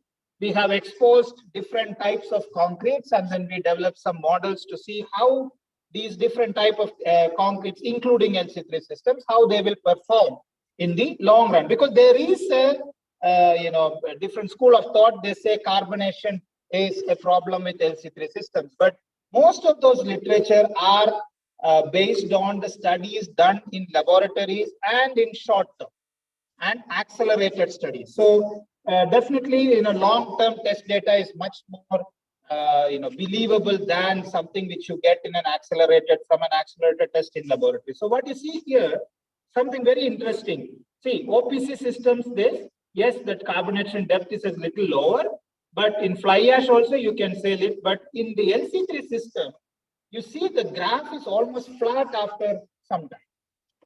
Okay, so what it means is that in about 6 years, you have carbonation of about 10 to 15 mm, but it doesn't grow beyond that. because of the refined pore structure. See, carbonation is a function of the availability of moisture and oxygen or especially the availability of moisture inside the concrete. And if you cannot have enough moisture inside the concrete, then carbonation cannot proceed further. Near the surface, it might happen, but as it goes, beyond 10 mm, it's very difficult to progress further. Okay, so that we have really seen. See, this graph very clear. It's almost flat from about 2.5 to, let's say, 3 years onwards. It's almost flat. Now, this is very important. And so what we did is we did some modeling, and then we found that, if you're actually predicting it for 50 years of life, you can get LC3 system which are more or less similar to OPC or slag system. Okay. Because OPC is good in terms of carbonation. OPC systems are very resistant. I agree with that. But LC3 also, you can design the system in such a way that you can actually get very good carbonation resistance. Now, when it comes to carbon footprint, you can see here, for the carbon emissions and the energy consumed. You can see very clearly LC3 system. This is based on one of the cement plant in Nandyal. You can see LC3 systems have much less, carbon emission as compared to, OPC systems and comparable to PPC or PSA systems. Okay. Next. So we looked at one thing where we looked at is the energy consumed per unit compressive strength required. Okay, if you're talking about, let's say, M20 concrete, what is that energy consumed per unit compressive strength or normalized to the compressive strength of the concrete? So that is one parameter by which you can look at the sustainability factors. And then you can see here how different they are. As the compressive strength increases, the energy intensity index is actually decreasing. Okay, so this also we looked at different. And another parameter is looking at the apathy index, which is mainly looking at carbon emission per service life. See, sometimes when we look at the carbon footprint and all that, if you do not include the life of the structure, I think it is not really correct way of looking at carbon footprint. When you talk about carbon footprint, you have to look at the carbon footprint of the cement production, of the concrete production, and also the life of the structure should be brought in.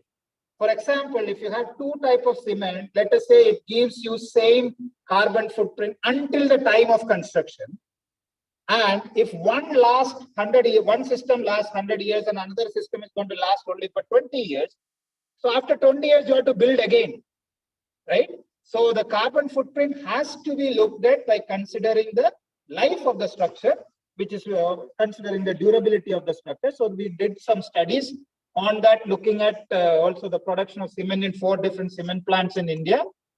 And the rough conclusion was decrease in the clinker content reduces the total emission by about, let's say, 40%, and energy consumed by about, let's say, 12 to 10, let's say 15%, 15 to 20%. That much is possible. Now, this is again the study comparing different cements, OPC, fly ash, slag based, and LC3 based systems. As you see this graph, what you're seeing here is that energy index, which I was talking earlier, which is per unit compressive strength, and the apathy index, which is indicating of the carbon dioxide emission per unit of service life or per year of the life of the structure. When you put these together, what you should really look at is if these are all representative of the different compositions of the cement, also the concrete. And what you see here is LC3, these are the 3 LC3 systems. So if any of these markers are to the bottom left corner, that means the energy index is less and also the apathy index is also less. That means the system is more sustainable. So as if you let's say you have one of the cement and you're doing it, and this study if you do, and if that cement is coming somewhere in the bottom left corner, then the cement is good to use in terms of sustainability. If that is coming somewhere here, it's not good in terms of sustainability. Now you look at which are the markers here. These are all the OPC systems. So the OPC systems are not really sustainable when it comes to, especially when you talk about 100 years of life or 50 years of life, those kind of systems. Now, having said all this, if you really think about, I ask in most of my lectures, think about a structure which is more than 20 years old and not corroding. It will be very difficult to find something like that. If I don't know how it is in this country, but it's quite difficult to have reinforced concrete structures which, if with OPC system is very difficult to, make them corrosion free for multiple decades.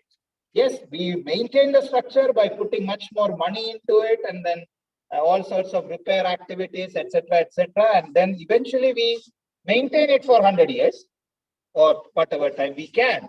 But that's not, there's no charm in doing that. Sam, in doing that, can we do it right in the first place? So can we have a cement system which is highly sustainable and at the same time which is very resistant against corrosion? And probably LC3 is one of the answers for that. And definitely when compared to OPC, it's definitely a much better product. I'm sure in future we'll see many more structures with LC3 coming up. So this to conclude, seen excellent mechanical properties, especially at early ages, and resistant to shrinkage, sulfate attack, all that, and then durability, almost all properties we are seeing very good resistance. Especially in terms of carbonation also, when you talk about long term, and if you provide sufficient cover depth in the concrete, you will not see much problem, is my gut feeling. And it is possible to design such systems, and the carbon footprint and sustainability is also, very promising when it comes to LC3 systems. Thank you very much. We were trying to cover something which we learned in 10 years in short span. So if you have any question, we can take.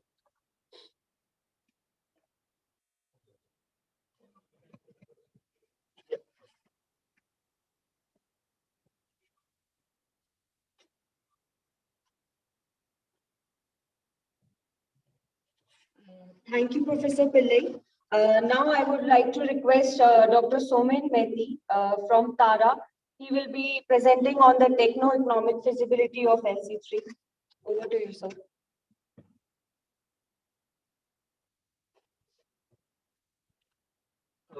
Thank you, Bharti.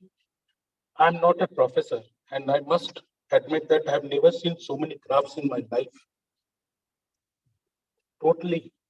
So what I'm going to show it to you is more photographs based on the experiences that we have in India. And some of these experiences are relevant to Nepal also. So you will see, because all of these experiences are based in India, and some of them will be, or I would say will affect Nepal in certain cases. So, are we getting? So what I'm going to deal with is application of LC3. How did we start the production? Some of this is Professor Shashank Bishnoi has already mentioned, and he has shown them also, but since we work together, I will explain it a little more in better. So,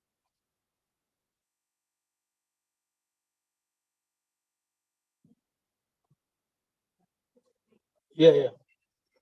So this is based on our work of 10 years with cement companies, actual production trials based on building structures, based on actual using this cement in various kind of applications, both at an small scale and both at a large scale, in fully automated plants, in small scale productions, and also some kind of work that we did on the economics part of it.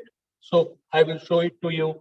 Well, I will not be able to tell you what is the economics that is going to work in Nepal. That I think you will be able to tell me much better.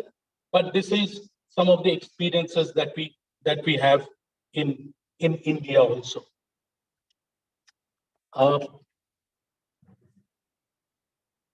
Can we share the screen?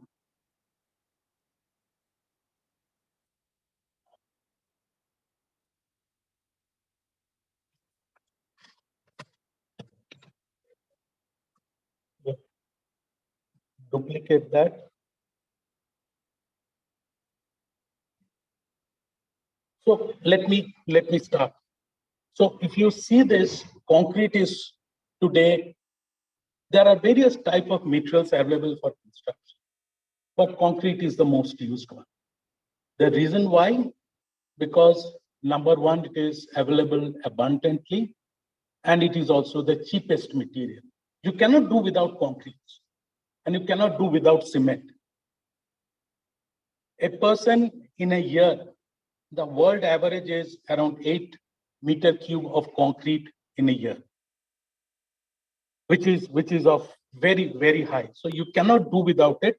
And the net result of this is that with this 8-meter cube of concrete, and with the whole world using it, you produce roughly around 7 to 9% of CO2.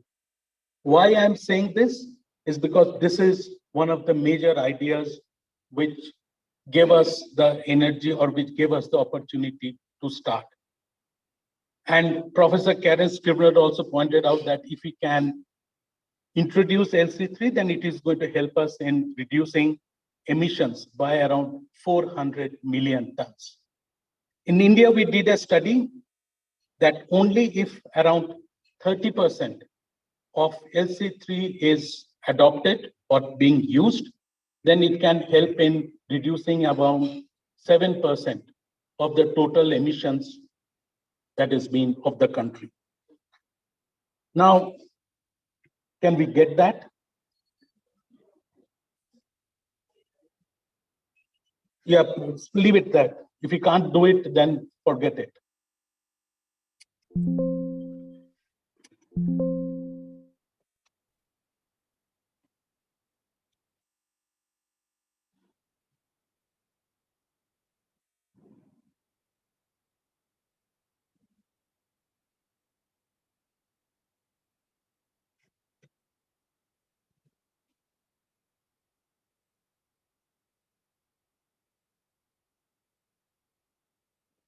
Yeah, I think this is okay.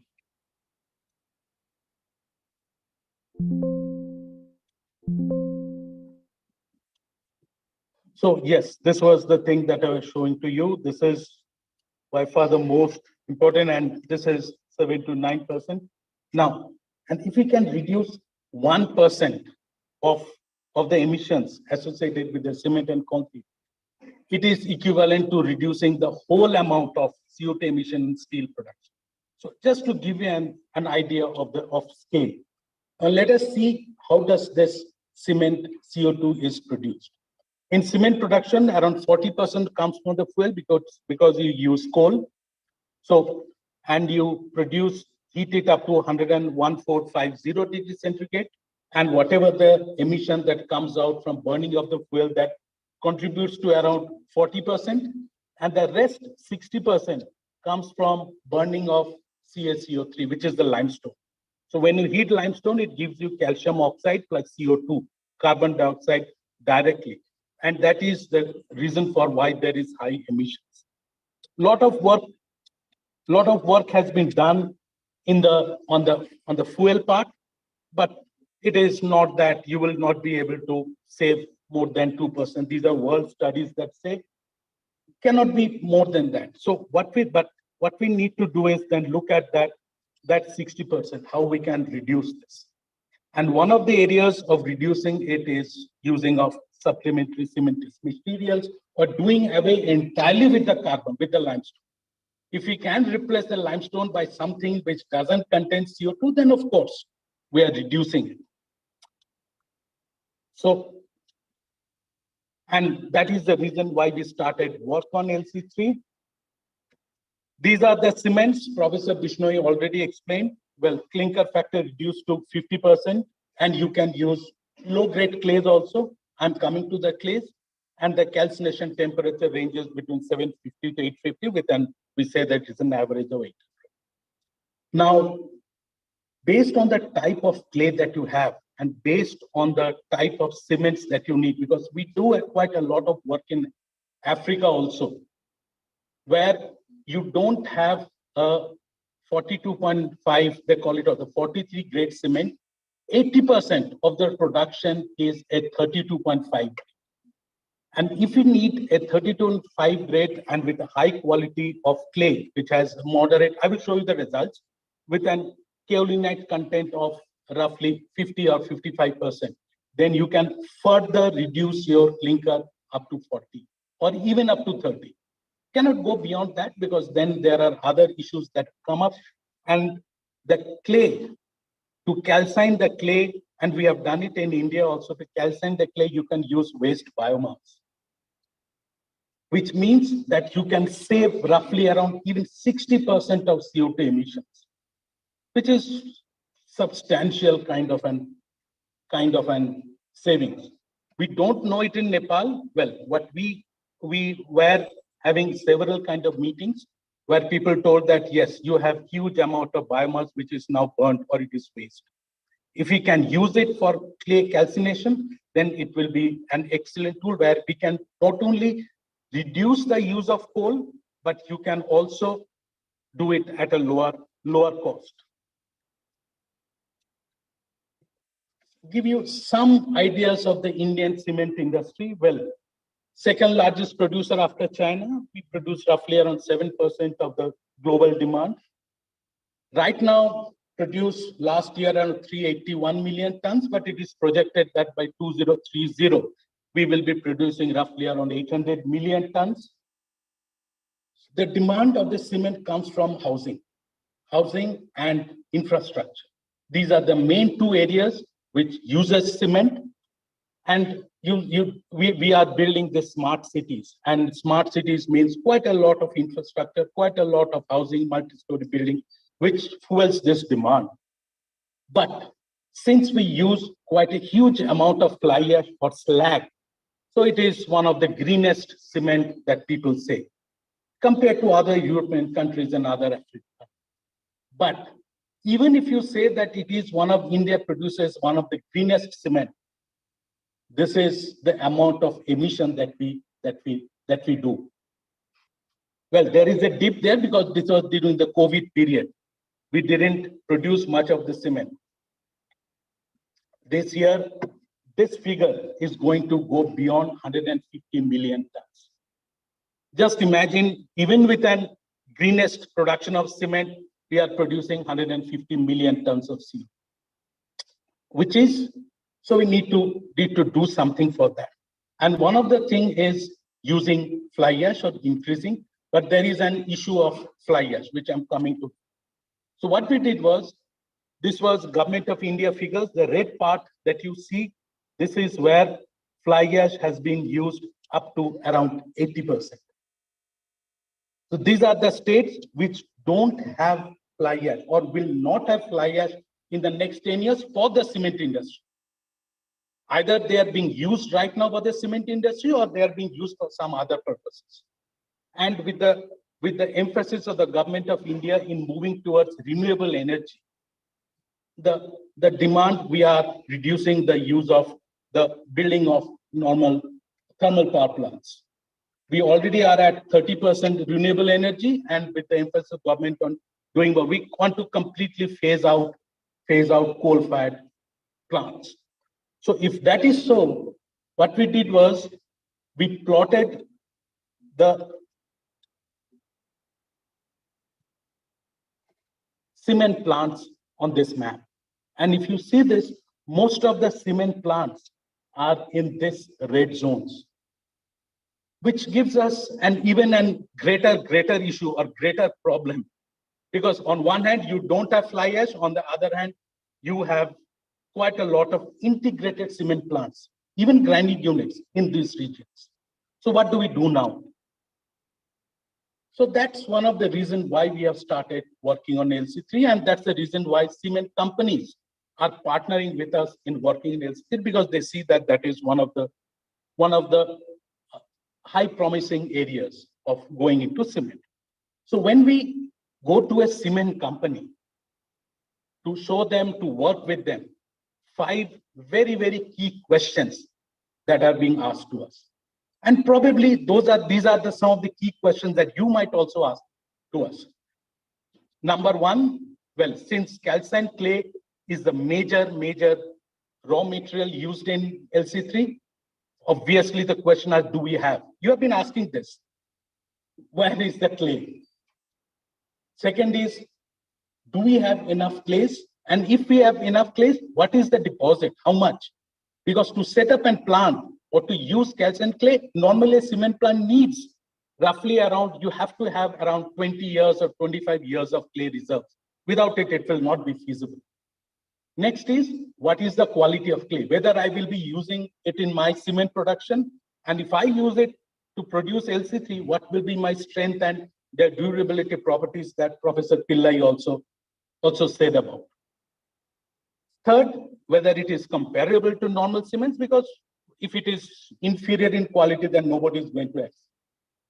The next two most important question, whether it is profitable to produce, because all of us are cement companies and all have binding things from shareholders. So we are here to do business. And if we cannot return the money of the shareholders, then it is no point in doing LC3. Important if it is profitable, and also if it needs large investment. We will come to these questions. We will try to answer most of these. In terms of clay availability, Professor Karen Scribner showed you all of these areas. In India, what we did was we mapped all of these green dots that you see. These are integrated cement plants. This is an actual location of a cement plant done in the GIS map. The purple dots that you see here, these are grinding units. And the yellow dots that you see, what we did was we plotted the integrated cement plants and the grinding units. And on top of that, we plotted the orange one, which is where are the clay deposits. These are produced data given to us by Indian Bureau of Mines. And mind you, these yellow ones are very high grade or medium grade clays, because these are of ceramic purposes. And Professor Bishnoyan and I, we were roaming around the whole of the country for last 10 years and looking at clay. We got clays beyond these regions also. Now, when we plotted this, it gave us very interesting thing is that these are the areas which have very high potential of LC3. It is not that everywhere you can make LC3 production. It is not necessary, because where there is fly ash available within your plant, then it is not going to be feasible. So these are some of the areas, especially in the Northeast, where you don't have fly ash, where it is very difficult to bring in fly ash, so the transportation costs are very high. But what we found out between both of us is that we have plenty. We have hills, mountains of calcined clay, probably some couple of billions and billions of tons. Rajasthan and Gujarat, where most of the cement plants are there, I will show it to you what is the amount of clays that are there. In central India, clays are there, but it is not of isolated quantity. Even in southern part of India, you have massive deposits. These were not known to people.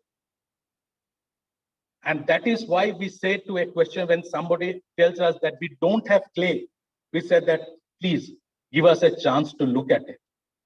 Because till date, the clays that we have looked at is from the ceramic angle. We have not looked at from the cement perspective. This, just to give you an example of this, this is a photograph of a place called Bhuj, where this is a clay deposit. This white part that you see, these are all clay mines. Even in this area, this is a place where if you go from Bhuj to the coast, which is Anjar, Bhuj and Anjar road, this area, this also has huge amount of deposits. And it is at the surface. You just scrape out half an inch or 1 inch and you can see white. We have done a preliminary study of this area. A rough estimate says the clay deposits only of this area up to a depth of 10 meters is 4 billion tons. Enough to sustain a couple of cement factories for the next 25 years. 4 billion tons, and that too only up to 10 meters. We couldn't go beyond that because we didn't have the surface outcropping. It can even go beyond 20 meters. So your 4 billion tons goes up to 8 billion tons. This is the amount of deposit, and nobody could say to us that this is the amount of clay that we have. So type of clays, and these are clays, mind you, these are not whitish clay. These are clays which is reddish, iron-rich clays, which cannot be used in any cement plant, or sorry, a ceramic plant. These are excellent material for cement production. Even a clay which an high iron content of 8%, 10% is a good material for us. Waste clays, where this is from Gujarat, where they have opened up a mines, but it has high iron content. You cannot do anything. We have produced cement up to 200 tons out of this. These are again white clays, which doesn't have a high kaolin content, roughly around 42 to 46%. These are not being used presently. These are potential. And this is a mine in Rajasthan, where you can see this is a hill. This is an hill made out of clays. It can easily be used. So these are some of an examples of where clays can be found out. And the most important thing is that we need a clay which has roughly more than 35 to 40% kaolin. Anything which has 35 to 40% kaolin, it is good for use. So the map that I showed it to you, these are areas which have massive deposits. One area, two areas, Rajasthan and Gujarat, Assam, and the North Bengal, Northeast. And these are massive deposits means, well, I can say to you, we have gone up to 10 meters. We don't know beyond that because we don't have instruments to go beyond 10 meters. In certain cases, well, the more you go to that depth, the quality of our clay increases. In the central part of India, where there are still clays, but these are isolated. These are not massive deposits which runs after beyond kilometers and kilometers. These are roughly around 500 meters or half a kilometer. But again, these are of quite interesting. And in all of these, the clay quality is excellent. Coming to limestone, because Professor Bishnoi also said that you require limestone, which has a minimum of 35% of calcium oxide. We have done work with, these are reject from the cement companies. This is an cement company in Rajasthan, where these are hills that are lying up for limestone. This is again in cement. This is again a limestone that is there in Northeast, where they have this is high MgO limestone, it can easily be used. This is high silica, and this is also marble sludge. Now, so these are the raw materials. Give you a brief flavor. We can discuss further if you need. For the calcination, we prefer to do it. There are two types. One is you can use a rotary calciner, or you can do a flash calciner. We prefer a rotary calciner because that is rotary calciner, rotary kiln. If you are from the cement company, then all of you are using rotary kilns, and rotary calciner is of similar kind of. So it is easy to maintain. You can directly feed the clay. If the clay is of high moisture content, that can also be used. And most important is that if you have a redundant rotary kiln, which you are not using it right now, it can also be used for calcining the kilns. We have done calcination or production of cement in very small. These are probably 100 tons per day, 200 tons per day calciners, cement production, even in large cement companies and even in grinding units. And in most of the cases, it gave us good quality clay, a good quality cement. And we have been using this as small scale applications. We didn't want to tell the mason or the manufacturer that this is an LC3, because then they will be quite aware of this and they will say, no, we have a problem. So we took a bag of standard cement, took out the cement, filled it with LC3 and gave it to them. They didn't complain of any workability. These are some of the roads that we built in our campus, a 35-ton load-bearing capacity road. This is the building that you saw, and these are some of the prefabricated structures also.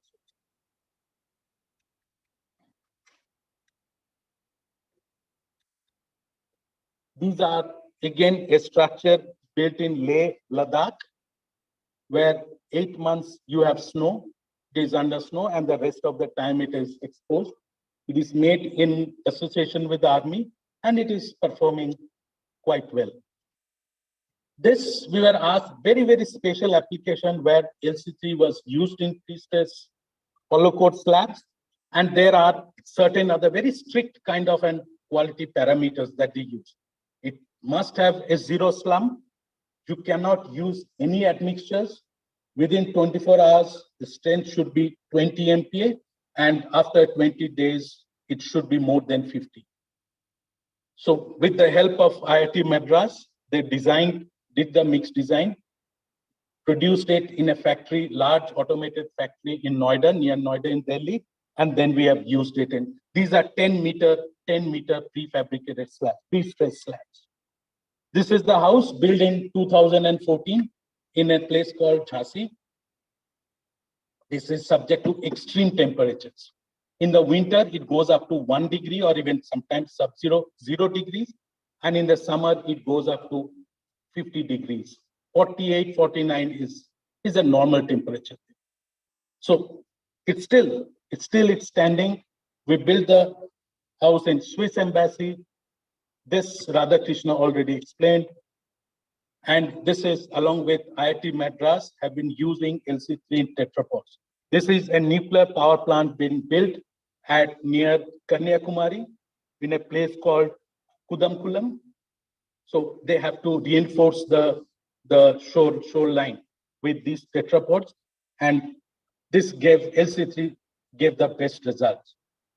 So we now they have been asking us for around 20,000 tons of LNT. This is built by LNT to supply 20,000 tons of this LC3.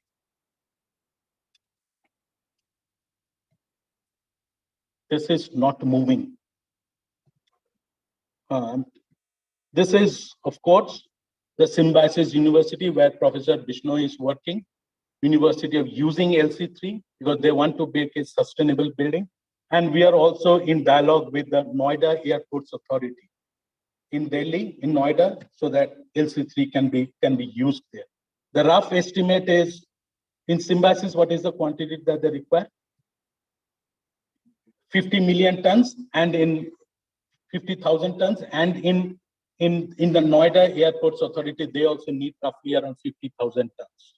As soon as the cement companies standards are out, the cement companies produce, then this is the kind of structures that will be built. In other countries, this is in Colombia in a company called Argos. These are commercial production already started. So this is the bag that has been designed. This is the way that they promote this cement. So it is already available in the market, commercially being produced by a company called Simpor in Ivory Coast. These are the bags, and this is the plant. These are the two countries, and also Professor Bishnoi pointed out in 5 countries. I don't have photo of the other 3, but it is also being produced in Cuba.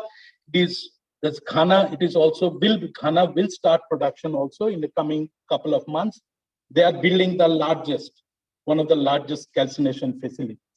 In India, we produce roughly around 180 tons in a very rudimentary factory called Tiranga Cements, which is based in Rajkot, small scale.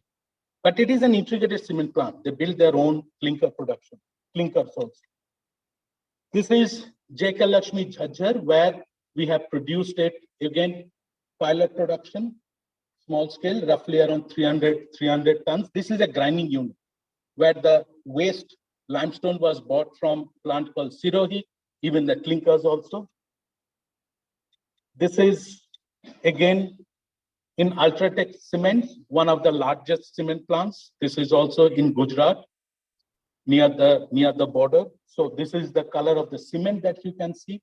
And these are built, this is the grinding equipment that was used was a VRM. And this is in a cement factory called JK Cements, where we have used the existing rotary kiln in producing calcined clays, and we have used this calcined clay in the grinding for producing LC3 in the plant. Some ideas of case studies of other countries, just 2. In Malawi, if you see this is this white portion that you see here. This is the clay that is available. You can see it from a Google map. This is a Google map. And this is from the surface you can see. So when we use this clay to make LC3, these are the strengths that we got. 60 MPa, 28 days strength, 60 MPa or 67. The only difference is LC3 in both this is that these two different clinkers. And the 3-day strength is roughly around 47 to 40. Again, this is of Malawi, this red patch that you see, this entire red patch of this is also clay. Nobody knew this. This is the beauty of this technology. Nobody knows that there are clays, and the quality of the clay is like this. Bharti, can you please change that? It is not working. This is the quality of the clay. It is reddish in color. Nobody can even imagine that this can be clays also to be used in LC3. And this gave us strengths of 55 or 55 MP. This has kaolinet content roughly around 46. Even the 3-day strength roughly around 40 MP. You can also produce, instead of LC3, this is an idea that you can produce LC2, which is a mix of calcined clay, limestone, and gypsum. You can grind it and you can store it, and you can sell it as a mineral additive. Because 1 bag of OPC plus 1 bag of LC2 gives you 2 bags of cement. You can do that also, but it has to be, only one caution is that the mixing cannot be manual. Mixing has to be done under in a mechanical mixer. Otherwise, you will not get the quality. In the production process, well, existing cement, the only thing that you need to add here is the calcination of the clay, and you need to add that calcined clay into the grinding. You don't need to, the existing cement production is not going to be disturbed.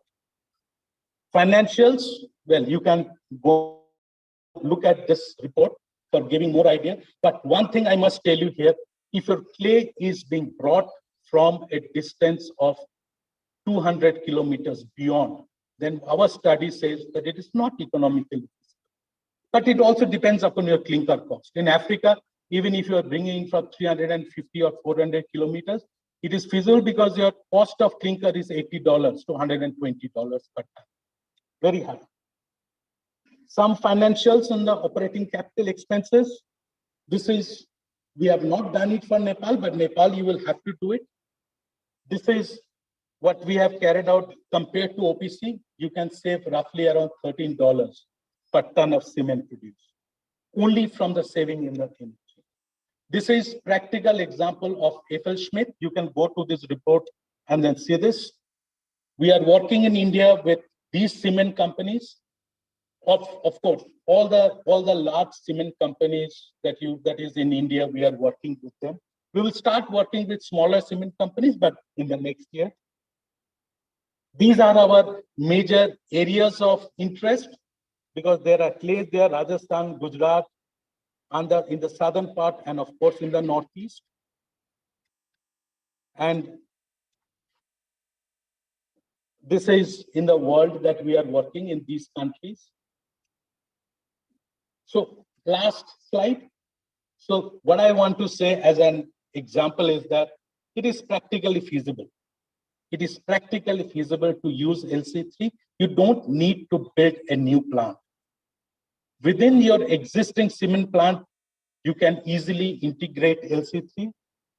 And if it has to be commercially viable, then look at clays which are within 200 kilometers.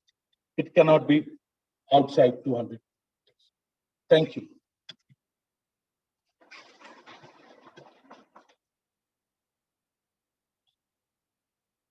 I have another one or next week. Take a look. I think very nice. Dr. Mukesh, are you online? Yeah, just doctor, I will correct with Dr. Saxena. Just wait for 1 minute. Just wait. Okay. My voice is clear? My voice is Yes. clear? Yeah. Can't, sir. This is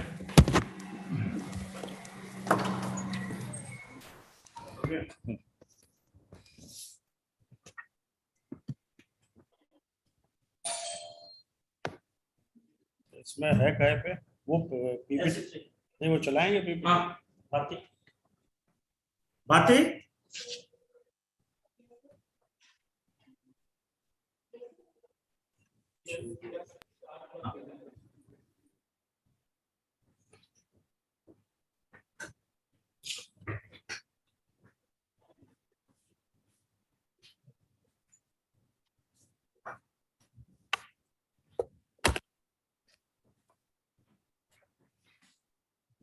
Yeah, Bharti, voice is clear?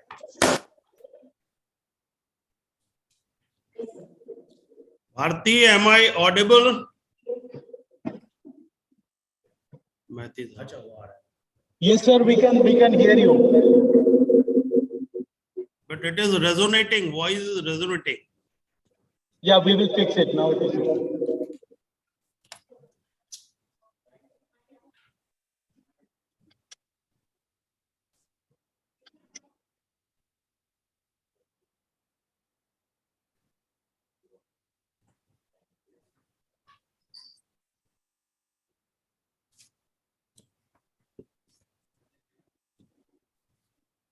Ask him to start.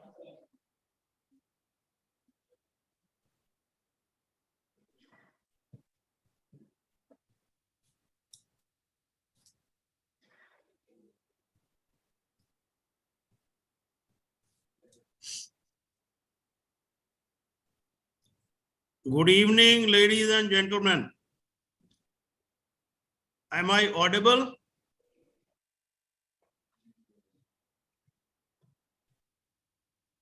So I am Dr. Sunil Kumar Saxena, working with cement industry since last 31 years.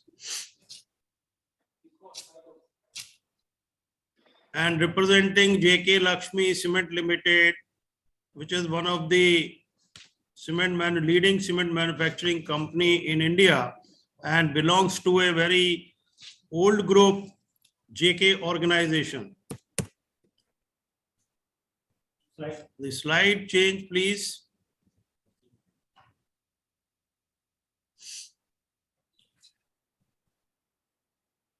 So I'll be talking about LC3.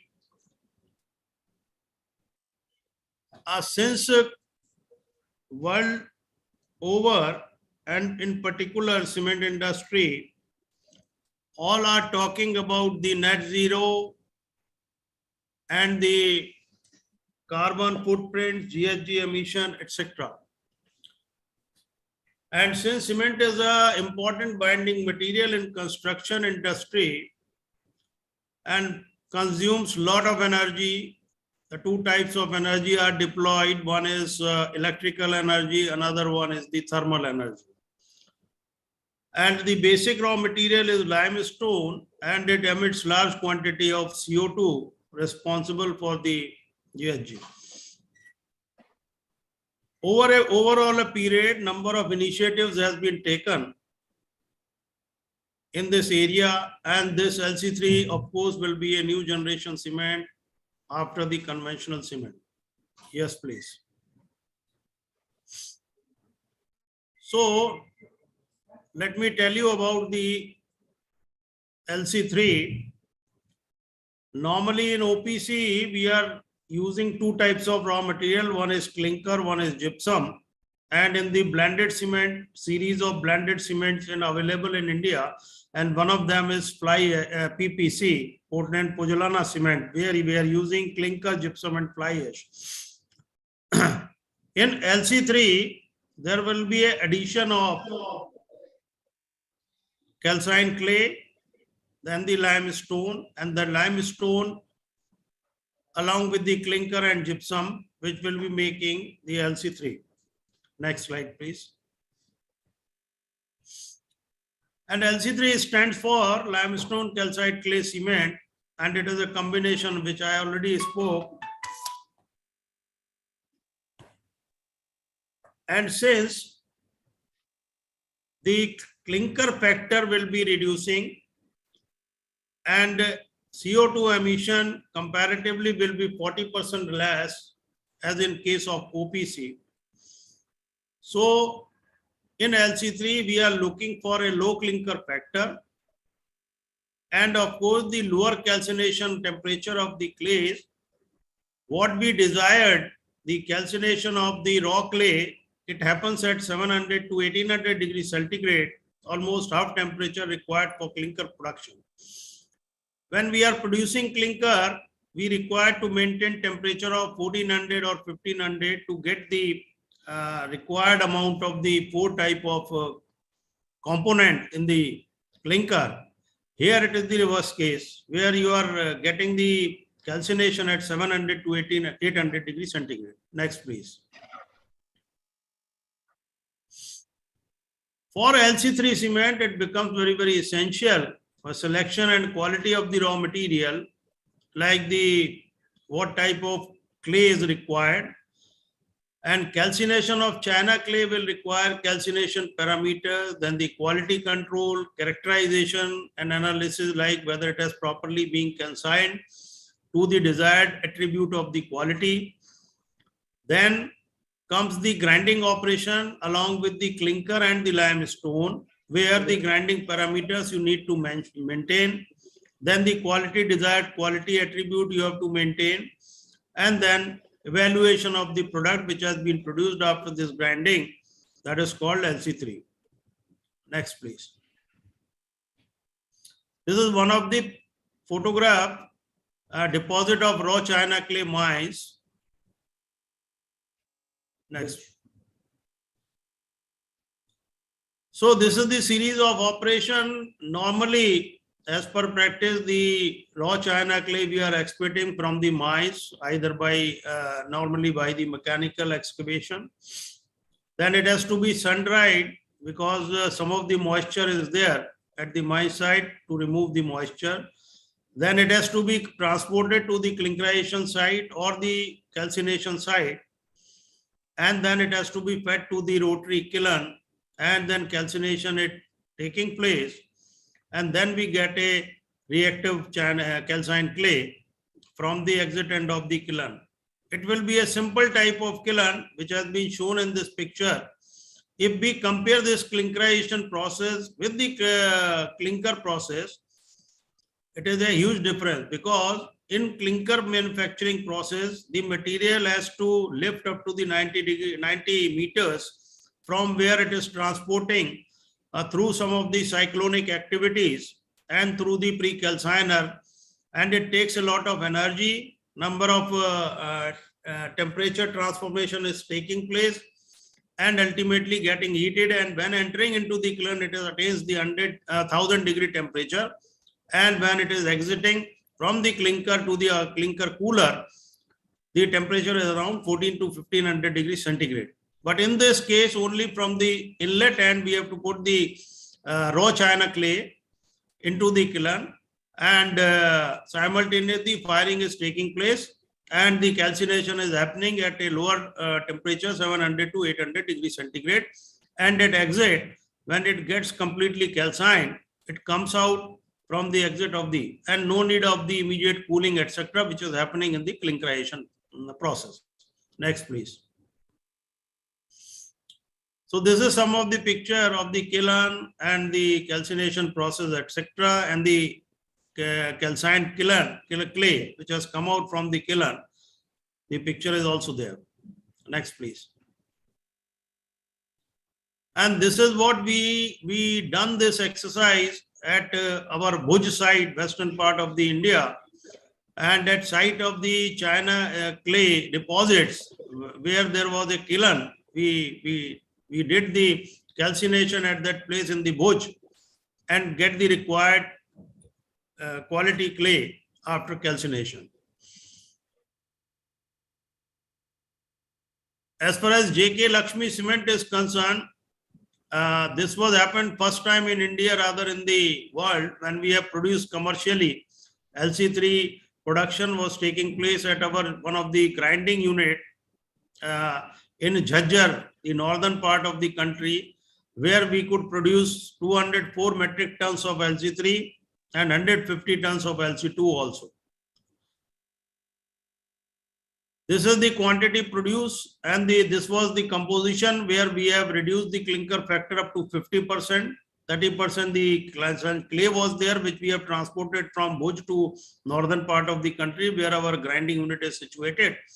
And limestone, which we have shifted from the mother plant in Sirohi, Rajasthan, from Rajasthan to northern part, Jhajjar, and the gypsum. These were the composition of LC3 which we used. And composition of LC2, only the calcined clay, the percentage was 66%, limestone percentage was 32%, and gypsum 2%. Next, please. These are the some of the test parameter quality attributes of the LC3, where the specific gravity was around 2.87 and 45 micron residue was 28.8, and the surface was on the higher side, 610 meters square per kg, and retention on 90 micron was 8%. So this is the quality attribute, and you will observe that the 1 day was excellent, 15.6. However, the clinker ratio was only 50%. This has given a very good result. Yes. Apart from this cement manufacturing business, we have one entity there at our Jhajjar grinding unit. We are making autoclave aerated concrete blocks there. We have a German plant there with a capacity of 500 meter cube. And when Swiss government has contacted us, and with the collaboration of IIT Delhi and DA, we tried that why we cannot use this LC3 cement and replace OPC, which we are traditionally using in making OPC AAC block.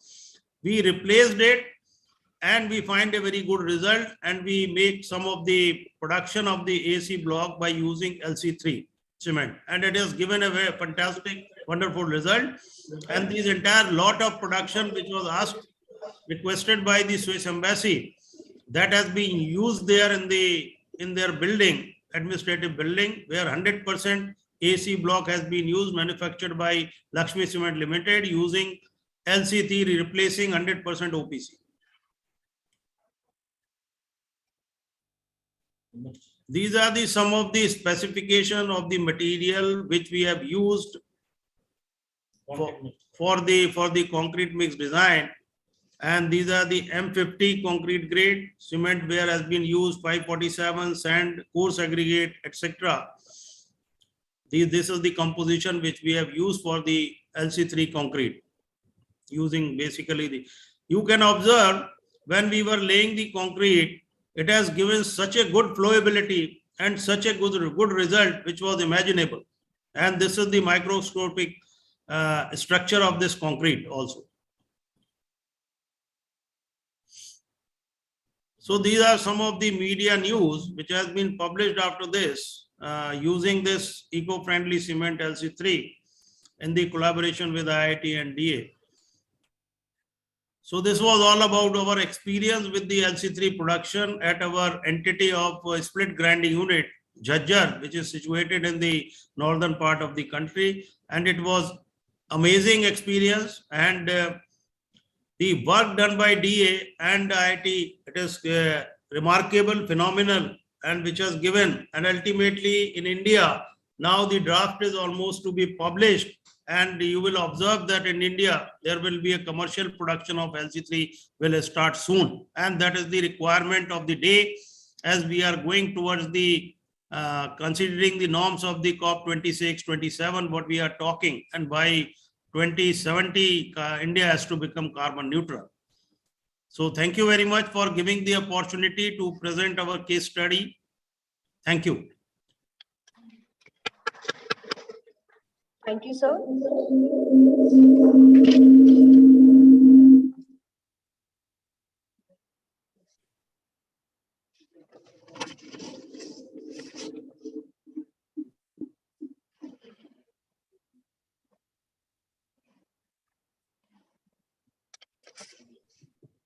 Thank you, sir.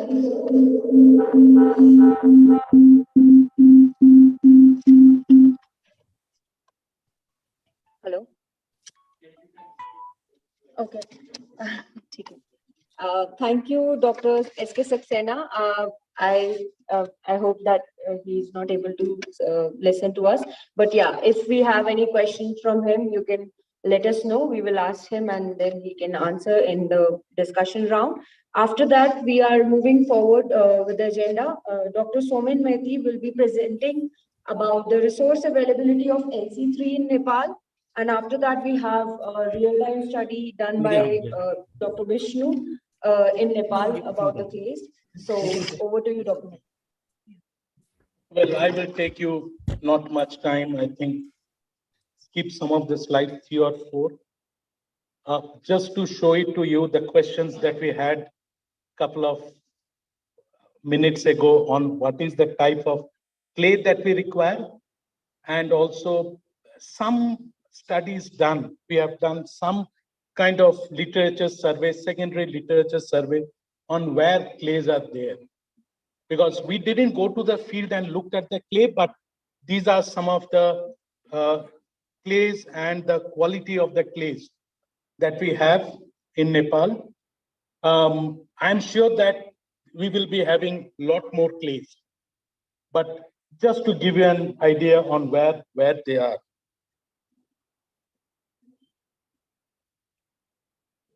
Is it now?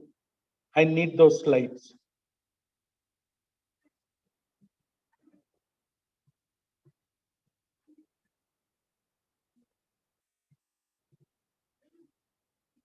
Okay.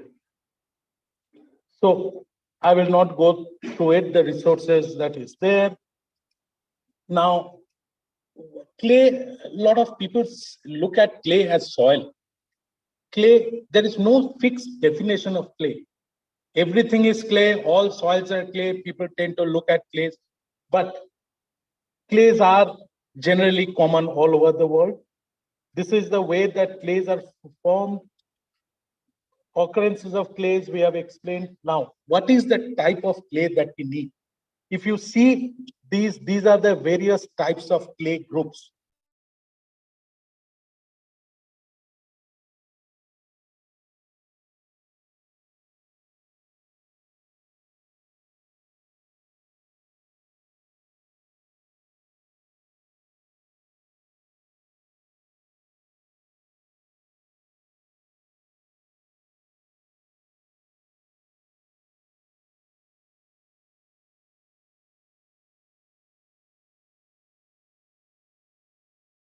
Clays, sometimes say brick clays, sometimes in American literature, they use the term called underclays also, even fire clays.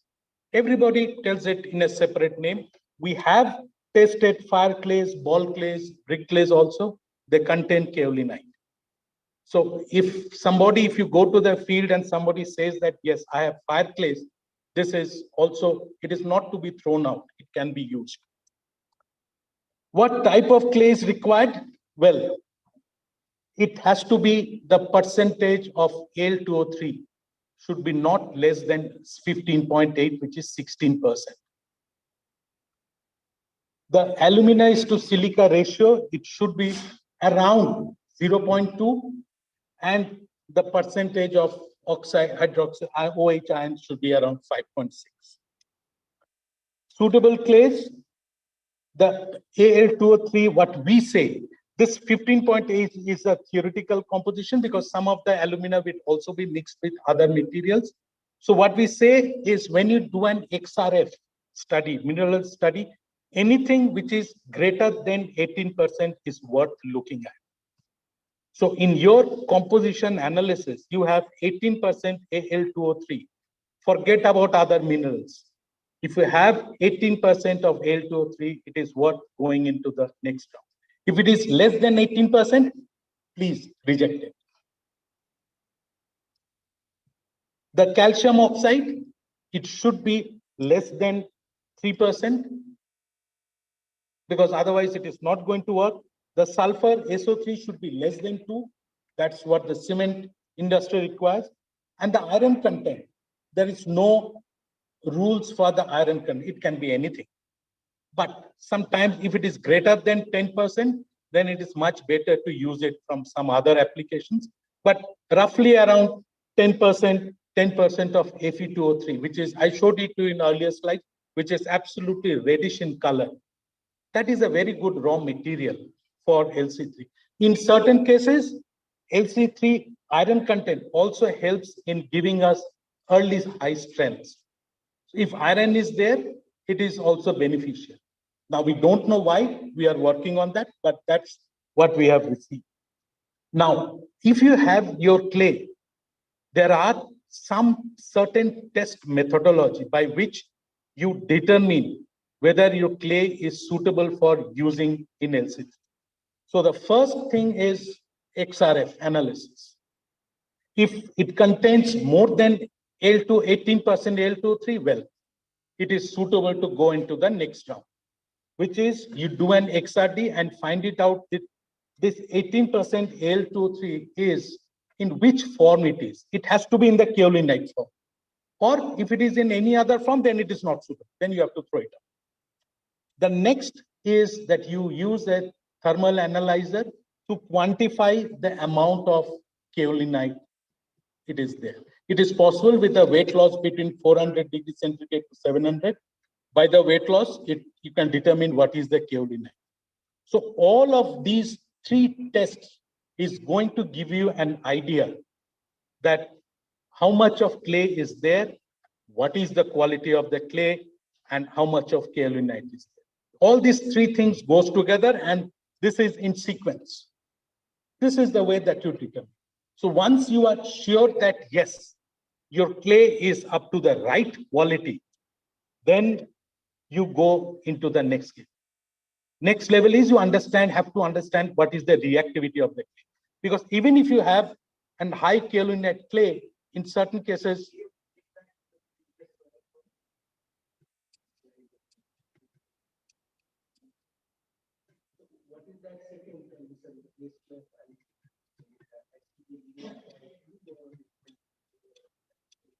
which one?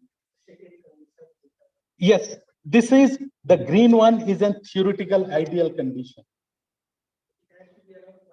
It has to be around more than 0.3 because theoretically you will not be able to achieve 0.2. This is based on the chemical composition. L2O3, 2SiO2. Yes.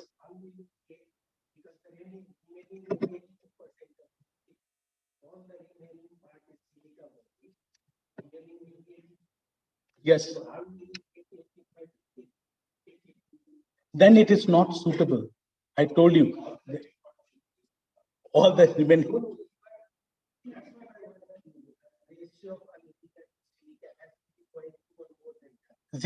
Greater than 0.3. Yeah, 3 times the. Yes. Yes.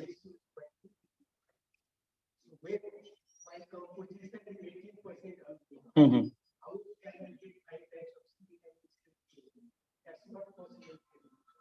Shashank, Professor, he can answer this.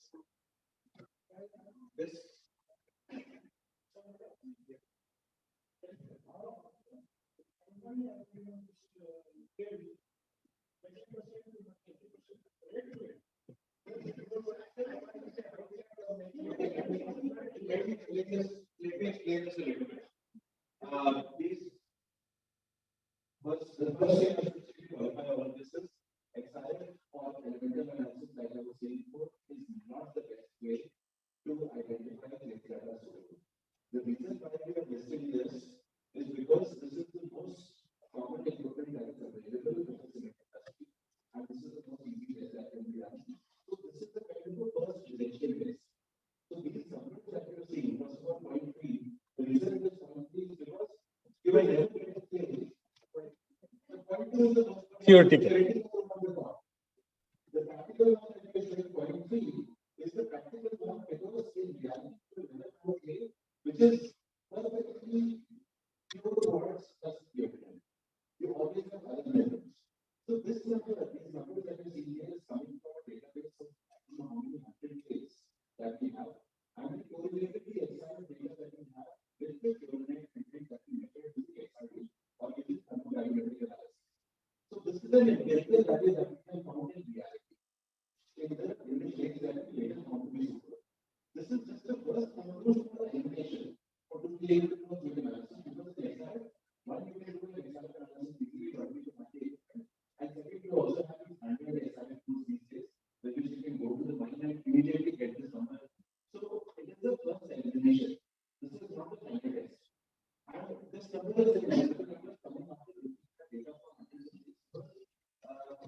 No. Sir,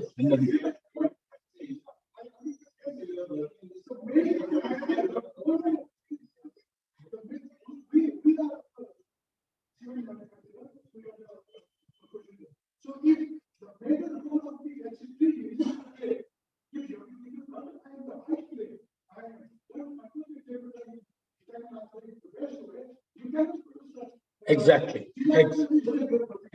Yeah.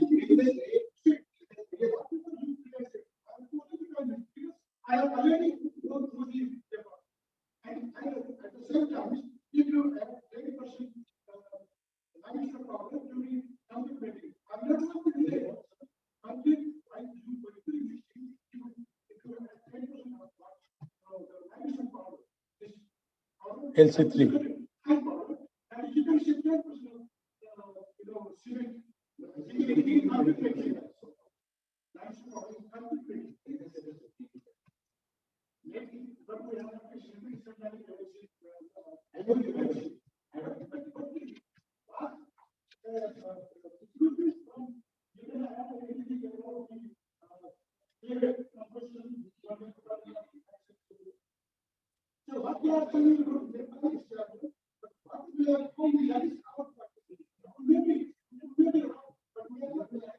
No.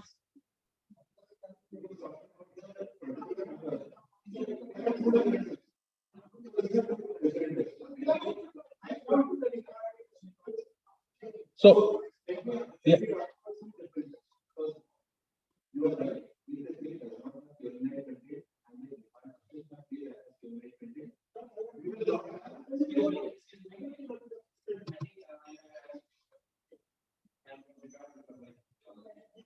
Yeah.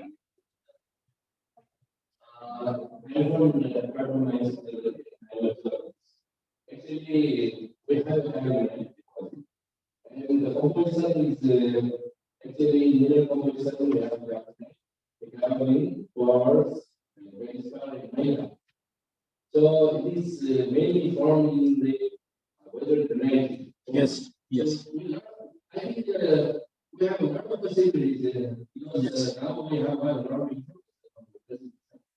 and we have a lot of drainage deposits all Nepal, and that has been weathered into clay. Yes. So we can go into that. Parent rock of clay is granite.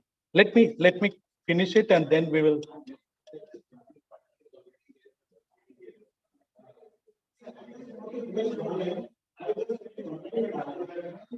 We can.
Narrower.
Yeah,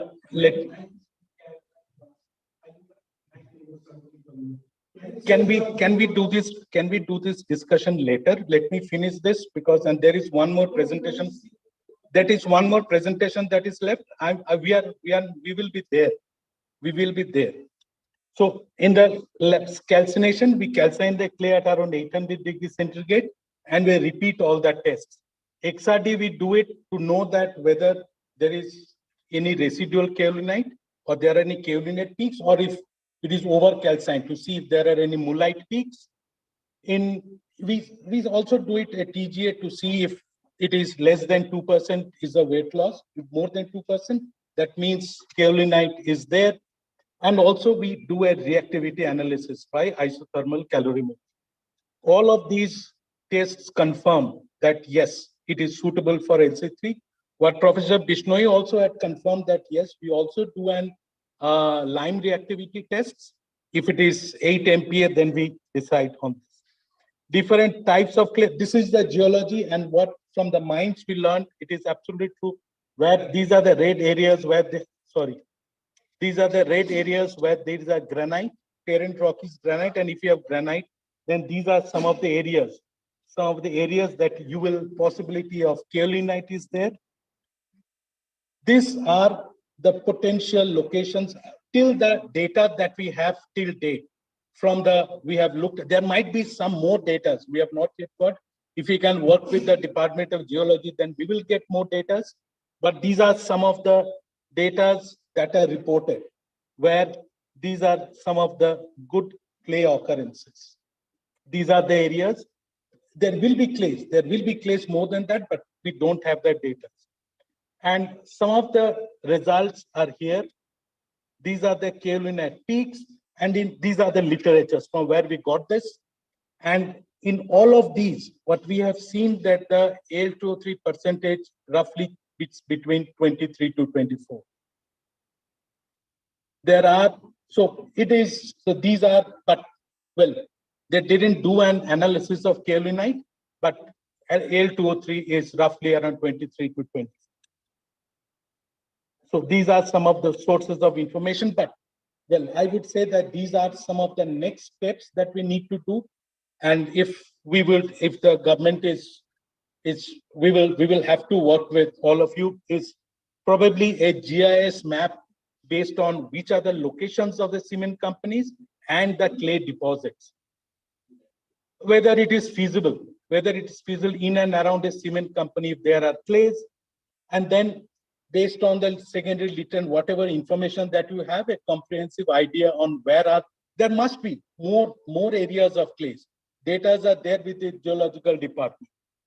And sampling those clays to look at what is the composition, what is the kaolinite content, testing of them and finding it out whether is the suitability.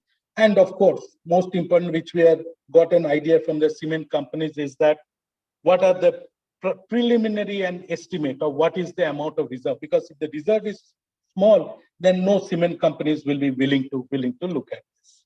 Thank you.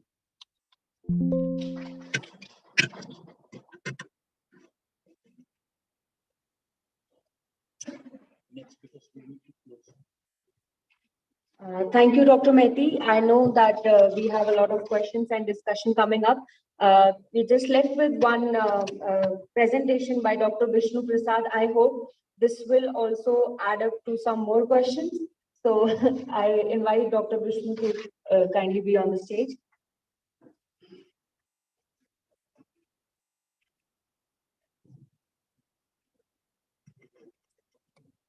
Namaste and good evening. I am Vishnu Gautam. Maybe I will give my brief introduction. I did my PhD in concrete from the University of Toronto in Canada. Then after returning here, actually so far we learned a lot about the benefit of LC3. So my thinking, my passion was, why not we also start some beginning steps in Nepal also. So with that passion, I collaborated with a Chinese professor and also the Kathmandu University. We collaborated and we did research. So this is about the questioning we have here. So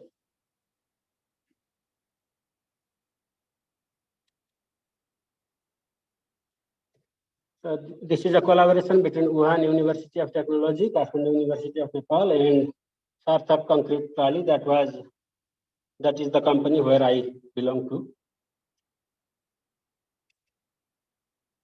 So this is the paper Dr. Mehti just showed in his presentation here. And so I am one of the co-authors of this paper.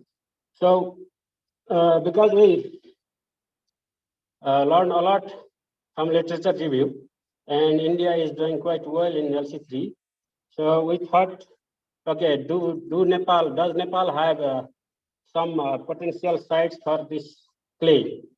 So that was our actually motivation factor for starting this research.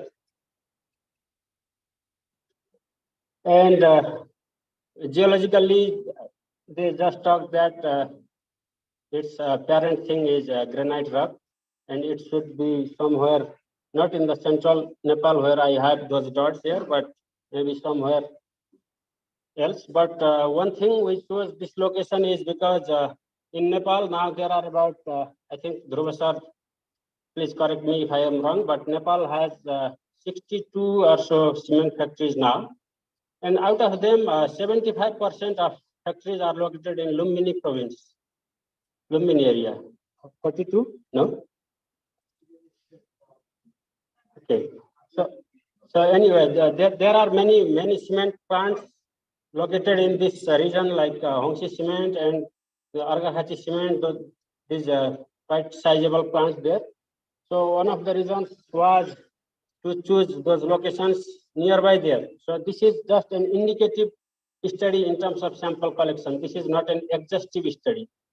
So we chose 25 locations from Argahachi, Gulmi, Chitwan, Nawalprashi, Alpa, Tanahu, and Shangja. So these are some photographs of sample collection. Then after collecting, the red clay was dried, oven dried for 24 hours and ground for 3 minutes by a vibration mill. Then shipped to get particle size less than 75 micrometer. Then we performed XRF and XRD. So the chemical composition was like this for most of the clays. We have presented this in tabular form. There is a composition for each 25 location there in the paper. So the summary is silica was about 40 to 60%. Alumina was about 20 to 30%. I think what he mentioned is we should have, as a first round of rejection, it should be greater than 18%. So in our case, most of them had more than 20%. And iron oxide was 6 to as high as 20% because we chose the red clay. Our sample collection was focused to red clay. So initially also we guessed it must have some iron oxide, and it was there. And the next thing was to determine the kaolinite content. Last time we had questions about the mineral thing and the oxide composition. So this is now the mineral kaolinite content here. So this is for all 25 samples, and our anticipation was whether we will get more than 40%, but in all these 25 samples, the maximum we got was 32.7%. And since we could not get more than 40%, so our next intention was whether there is any possibility of this clay getting used for LC3 or absolutely not at all. So what we did was we screened the clay to finer content only. So because kaolinite clay is softer than some other minerals like quartz. So when we grind it, basically this mineral has the tendency to be in the finer portion. So the finer portion of the clay is likely to have more content of kaolinite. So that was our assumption, and based on our assumption, actually we found the result that if we go below 20 micron, the content was more than 40%, so something like that. Then in that collaboration, we published another paper about substitution from 50 to 80%. Actually, so far we talked mostly about substitution up to 50%. But in this paper, this is we tried to examine what happens if we substitute beyond 50%. And this is not for this Nepali clay, but it is for kaolinite clay from China. And the content was, kaolinite content was approximately 50% in this case. So this research showed that other properties are improved, but compressive strength was not improved. So the next research was how to improve that compressive strength also. So this is a paper just recently published in 2022. So the intention was to have an ultra high level of replacement, that is up to about 75% replacement, and still make it workable, meaning the performance should be still acceptable. So the trick here was to use Portlandite, the lime, CaOS2. So that actually activated the calcined clay, because the finding of this paper is that when we replace too much of clinker by calcined clay, it does not get enough Portlandite that would be obtained from the clinker, because the amount of clinker is very little. It does not get enough supply of Portlandite, calcium hydroxide from cement. So the excess quantity of calcined clay is not getting any opportunity to react. So that's why in this research, external lime was added, and that actually helped to activate. So, and gypsum also enhanced the strength. So in this research, what we found is even with 75% replacement, it is possible with the addition of lime and gypsum that we can get the identical compressive strength. So next is a field level demonstration study we did. So this is quite a primitive study, maybe especially those Indian professors who had sophisticated laboratories over there. So this is a primitive study, but still we tried something here. Field level demonstration. So we chose brick kiln, which has about bricks are the temperature inside the kiln is about 800 to 1000 degrees centigrade. So we thought, okay, this could be suitable location for us to give a try to calcine the clay. So we did some temperature measurement monitoring in the kiln, and then first we tried like cooking like this on top of the at the surface. Even though the temperature inside was up to 1000 degree or even 1050 degree, we could not achieve about 800 degree centigrade temperature. That was our desired temperature. So then we had to devise a new idea. We had to go inside. So we prepared another this type of vertical deep tray, which we could dip down inside the burning fire there. So the temperature over there was, it varied with the depth. If we go deeper, it was even 1100 degrees centigrade. But if we stay about 1 to 1.5 meter deep, the temperature was about 900 degrees centigrade. So we tried to utilize that. So this is how we did the first round of this preliminary type of calcination. Then we did the air cooling. Then it was ground in a cement factory, and we cast some concrete specimen.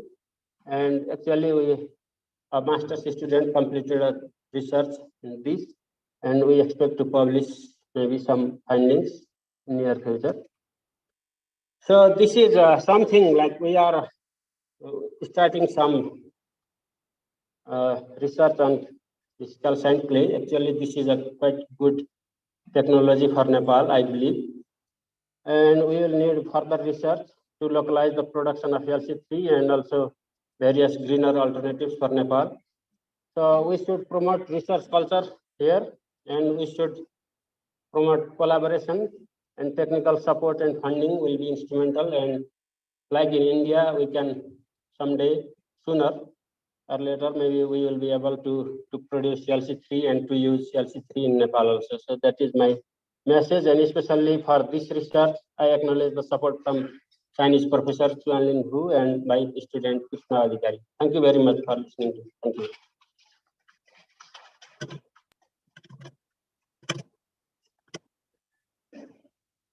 Thank you, Dr. Vishnu. Now, coming to the end of this event, we have the question answers, but before that, I would like Dr. Shri Dhruva Thapaji to give a vote of thanks. And after that, we'll have question answer and discussion.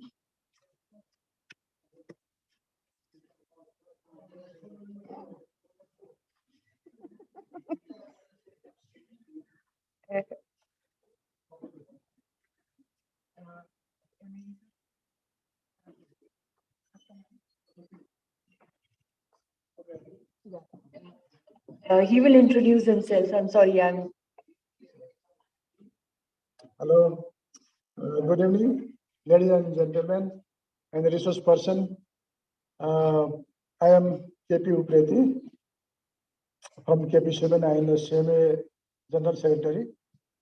So today we had a very nice topic and very to the cement manufacturer and to the user also. It is very useful to us and viable, economical, and this presentation, today's presentation is totally, for me, it is to other also, it is very interesting and I am totally agree with the LC3. Whatever the information they presented here is, I am totally agree because I had already gone through this paper and regarding this LC3, there is no other thing I have to say.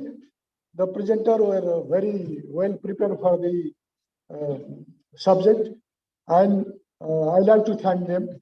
Only one thing to the Nepal concern. Nepal concern, our geographical formation is such that the kaolin availability is in one part and our cement factory is at another part, and because of hilly region, the transportation cost is high. That is our one problem. From that, whether we can take benefit or not. And I am happy to participate and to express my thankful to all the participants, and some question arising to in my mind and other research, other technical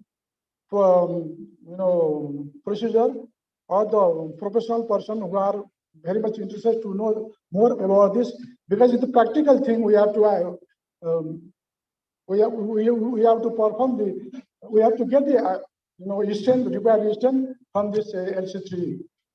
So today's you to say seminar or talk program is very successful, and I like to express thank you very much for to all. That's all. Okay. Thank you, sir. I would like to thank you all once again for joining us and listening to the presentation patiently. I would not forget to thank all the team who was involved in coordinating and organizing this, including NCMA, Minergy and IIDS, and LC3 project team as well. So thank you very much. We can have the discussion over the dinner, and everyone who is very much keen to know can talk to Professor Shashank, Dr. Somen Mehti, and Professor Radhakrishna Pillai. Thank you so much.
Okay.